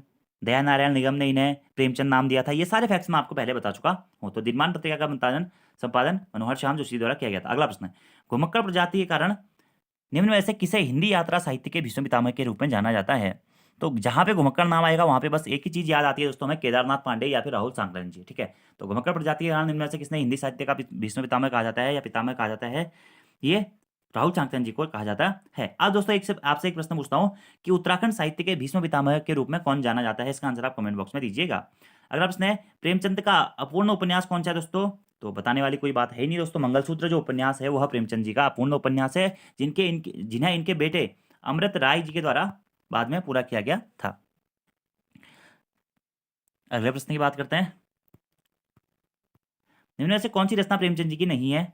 कायाकल्प, या सॉरी प्रेमचंद जी की है कायाकल्प, पूस की रात, घर की बेटी और कफन, प्रेमा और सप्तसरोज या फिर सभी। तो ये सभी के सभी रचनाएं दोस्तों प्रेमचंद जी की, याद रखना। कायाकल्प, पूस की रात, घर की बेटी, कफन, प्रेमा और सप्तसरोज सभी रचनाएं किसकी हैं? प्रेमचंद जी की हैं। अगले प्रश्न की बात करते हैं, निम्न में से कौन सी रचना महादेवी वर्मा जी की नहीं है? गिल्लू, ठाकुर जी भूले हैं, स्मारिका या फिर शैतान की आंखें। देखिए, गिल्लू बहुत प्रसिद्ध कहानी है या रचना है, ठाकुर जी भूले हैं, स्मारिका, ये तीनों क्या है दोस्तों? हमारा महादेवी वर्मा जी की रचनाएं हैं। जबकि इसमें से कौन सी रचना उनकी नहीं है? तो दोस्तों शैतान की आंखें रचना महादेवी वर्मा जी की नहीं है। तो शैतान की आंखें रचना किसकी है? राहुल सांकरादन जी की रचना है। क्या? शैतान की आंखें। ये भी आपको पॉइंट डायरेक्टली याद रखना है, शैतान की आंखें किसकी रचना है? तो राहुल सांकरादन जी की ये रचना है। ठीक है, अगले प्रश्न की बात करते हैं, मनोहर श्याम जोशी जी के कसब उपन्यास के प्रमुख पात्र कौन थे? तो मनोहर श्याम जोशी जी का जो कसब उपन्यास था, इसके प्रमुख पात्र थे दोस्तों कौन? देवीदत्त तिवारी। कौन? देवीदत्त तिवारी जी। ठीक है, और क्यप उपन्यास के प्रमुख पात्र कौन थे? क्यप उपन्यास के प्रथम पात्र के प्रमुख पात्र थे दोस्तों कौन? मेधातिथि जोशी। क्यप के ये थे और कसब के ये थे। बाकी यशोधर बाबू किसके मुख्य पात्र थे? ये एग्जाम में प्रश्न पूछा गया है। तो सिल्वर वेडिंग जो कहानी थी इनकी, सिल्वर वेडिंग नामक कहानी के प्रमुख पात्र थे दोस्तों कौन? यशोधर बाबू। और हामिद जो है दोस्तों, ये प्रेमचंद की जो रचना है ईदगाह, ईदगाह के प्रमुख पात्र थे। तो ये प्रमुख पात्रों से प्रश्न कभी कभी बन जाते हैं, तो आपको ये भी पढ़ते हुए चलने हैं, लिखा भी गया है यहाँ पे, आप पढ़ लीजिएगा। अगला प्रश्न है, मनोहर श्याम जोशी जी को उनकी किस रचना के लिए सन 2005 में साहित्य अकादमी पुरस्कार से भी सम्मानित किया गया था? बहुत बार बता चुका हूँ दोस्तों आपको मैं कि मनोहर श्याम जोशी जी को उनकी क्यप रचना के लिए 2005 में साहित्य अकादमी पुरस्कार से भी सम्मानित किया गया था। कौन सी रचना के लिए दोस्तों? क्यप रचना के लिए, ठीक है। और मनोहर श्याम जोशी से बहुत बार एग्जाम में प्रश्न पूछा गया है, इनकी सभी रचनाएं मैं आपको इससे पहले करवा चुका हूं, तो वो रचनाएं भी आप लोगों को जरूर दोस्तों याद रख लेनी है, ठीक है। जैसे कि पश्चिमी जर्मनी पर उड़ती नजर, ये तो एग्जाम में भी एक बार पूछा गया है, ठीक है। और दिनमान और साप्ताहिक हिंदुस्तान नामक पत्रिकाओं का संपादन इन्होंने किया था। तो ये जो इंपोर्टेंट पॉइंट है इनके बारे में आपको याद रखने हैं, ठीक है। अगले प्रश्न की बात करते हैं, निम्न में से किसे हिंदी पैट्रियट और प्रतिपक्ष नामक पत्रिकाओं के संपादन के रूप में कार्य किया है, ठीक है। तो इसमें से महादेव वर्मा, मंगलेश डबराल, निराला या हजारी प्रसाद द्विवेदी? तो कमेंट बॉक्स में देने की कोशिश कीजिए। थोड़ी देर पहले बताया है मंगलेश डबराल जी को हिंदी पैट्रियट तथा प्रतिपक्ष नामक पत्रिकाओं के संपादन के रूप में कार्य किया है। मंगलेश डबराल जी ने हिंदी पैट्रियट, प्रतिपक्ष, आसपास, अमृत प्रभाव और जनसत्ता नामक पत्रिकाओं का संपादन का कार्य किया है। अगला प्रश्न है, निम्न में से कौन सी रचना मंगलेश डबराल जी द्वारा रचित नहीं है? पहाड़ पर लालटेन, लेखक की रोटी, समर्पण या फिर संगतकार? तो समर्पण जो रचना है दोस्तों वह मंगलेश डबराल जी के द्वारा रचित नहीं है। कौन सी? समर्पण। तो समर्पण किसकी है? माखन लाल चतुर्वेदी जी की है, माखन लाल चतुर्वेदी जी की ये रचना है। जबकि पहाड़ पर लालटेन, लेखक की रोटी और संगतकार ये रचना है मंगलेश डबराल जी की ही है। अगले प्रश्न की बात करते हैं, हिंदी के सर्वश्रेष्ठ व्यंग लेखक के रूप में किसे जाना जाता है? तो हिंदी के सर्वश्रेष्ठ व्यंग लेखक के रूप में हरिशंकर परजाई जी को जाना जाता है, और इन्हें स्वतंत्रयोत्तर भारत के प्रतिनिधि लेखक के रूप में भी जाना जाता है। हरिशंकर परजाई जी के बारे में पूरा मैं आपको बता चुका हूं। अगले प्रश्न की बात करते हैं कि रानी नागफनी की कहानी, विकलांग, श्रद्धा का दौर, हंसते हैं, रोते हैं, निम्न में से किसकी रचनाएं हैं? तो ये सभी रचनाएं दोस्तों किसकी हैं? हरिशंकर परजाई जी की रचनाएं हैं, ठीक है। रानी नागफनी की कहानी, विकलांग, श्रद्धा का दौर, हंसते हैं, रोते हैं, ये सभी किसके हैं? हरिशंकर परजाई जी की रचनाएं हैं। अगले प्रश्न की बात करते हैं, सिख गुरुओं का पुण्य स्मरण, विष के दंत और आलोक पर्व निम्न में से किसकी रचना है? तो सिख गुरुओं का पुण्य स्मरण, विष के दंत और आलोक पर्व ये जो रचनाएं हैं दोस्तों किसकी हैं? हजारी प्रसाद द्विवेदी जी की हैं। किसकी रचनाएं हैं? हजारी प्रसाद द्विवेदी जी की दोस्तों ये रचनाएं हैं, और बहुत महत्वपूर्ण रचनाएं हैं, एग्जाम में पूछी गई हैं पहले भी और आगे भी पूछी जाएंगे। तो जो भी दोस्तों आज हमने प्रश्न किए ना, ये ऐसा कोई भी इसमें क्वेश्चन नहीं है जो मैंने आपको अच्छी तरीके से बताया ना हो और आपसे मैं पूछ रहा हूँ। तो आज का आपका होमवर्क का क्वेश्चन है कि मुंशी प्रेमचंद अपनी रचनाएं किस नाम से करते थे? और ये प्रश्न आंसर ऑप्शन है धनपत राय, नवाब राय, अमृत राय और इनमें से कोई नहीं। और ये प्रश्न भी दोस्तों एग्जाम में पूछा जा चुका है, ठीक है। तो इसका आंसर आपको कमेंट बॉक्स में देना है, और बाकी आपको आज की वीडियो कैसी लगी कमेंट बॉक्स में जरूर बताइएगा। और जो जो भी क्वेश्चंस हमारे दोस्तों हो रहे हैं इस सीरीज में, या जो भी मैं आपको इसके बारे में डिटेल्स में बताते हुए चल रहा हूं, तो आपको ये सारे क्वेश्चंस अच्छी तरीके से याद कर लेने हैं। खासकर जो मैं आपको एडिशनल जानकारियां इसमें लिखवा रहा हूं दोस्तों, क्योंकि जो चीज़ें लिखी हुई हैं वो चीज़ें एग्जाम में पूछी जा सकती हैं, और जो चीज़ें मैं ओरली आपको बताता हूँ, जैसे माखनलाल चतुर्वेदी आया या राहुल चांकरन जी आया या प्रेमचंद जी आए, तो उनके संबंध में जो भी रचनाएं होती है मैं आपको डायरेक्टली बताते रहता हूँ। तो आपको वो रचनाएं दोस्तों अपनी कॉपी में नोट डाउन कर लेनी है, ताकि अगर आप कभी पढ़ें उसे या बाद में कभी आप रिवीजन करें या इन्हीं क्वेश्चंस को लगाएं, तो एक बार उस चीज़ को डिटेल्स में पढ़ लें, फिर आप ये क्वेश्चन पढ़ें, तो ये क्वेश्चन आपको फिर बहुत सरल से लगेंगे। अगर आपने साहित्य नहीं पढ़ा है दोस्तों, तो आपको लग रहा होगा यार कि ये कितने राइटर्स हैं, कैसे कैसे याद करेंगे, क्या हो पाएगा, मेरा तो ये हो गया वो हो गया, तो फिर आपको वहाँ पे दिक्कत हो सकती है, ठीक है। बाकी देखिए हजारी प्रसाद द्विवेदी जी के बारे में तो मैंने आपको बताया, शायद हरिशंकर परजाई जी के बारे में मैंने आपको आज नहीं बता पाया था, तो इनके बारे में मैं आपको अगली वीडियो में बता दूंगा, इनके सामान्य लेखन के बारे में। और शायद पहले मैंने आपको इनके बारे में बता भी चुका होगा कि इन्हें 1982 में जो इनकी एक रचना थी या व्यंग था, विकलांग, श्रद्धा का दौर, उसके लिए साहित्य अकादमी पुरस्कार से भी सम्मानित किया गया था। तो thank you friends, thanks for watching video. मिलते हैं अपने नेक्स्ट वीडियो में एक नेक्स्ट पार्ट के साथ में। धन्यवाद।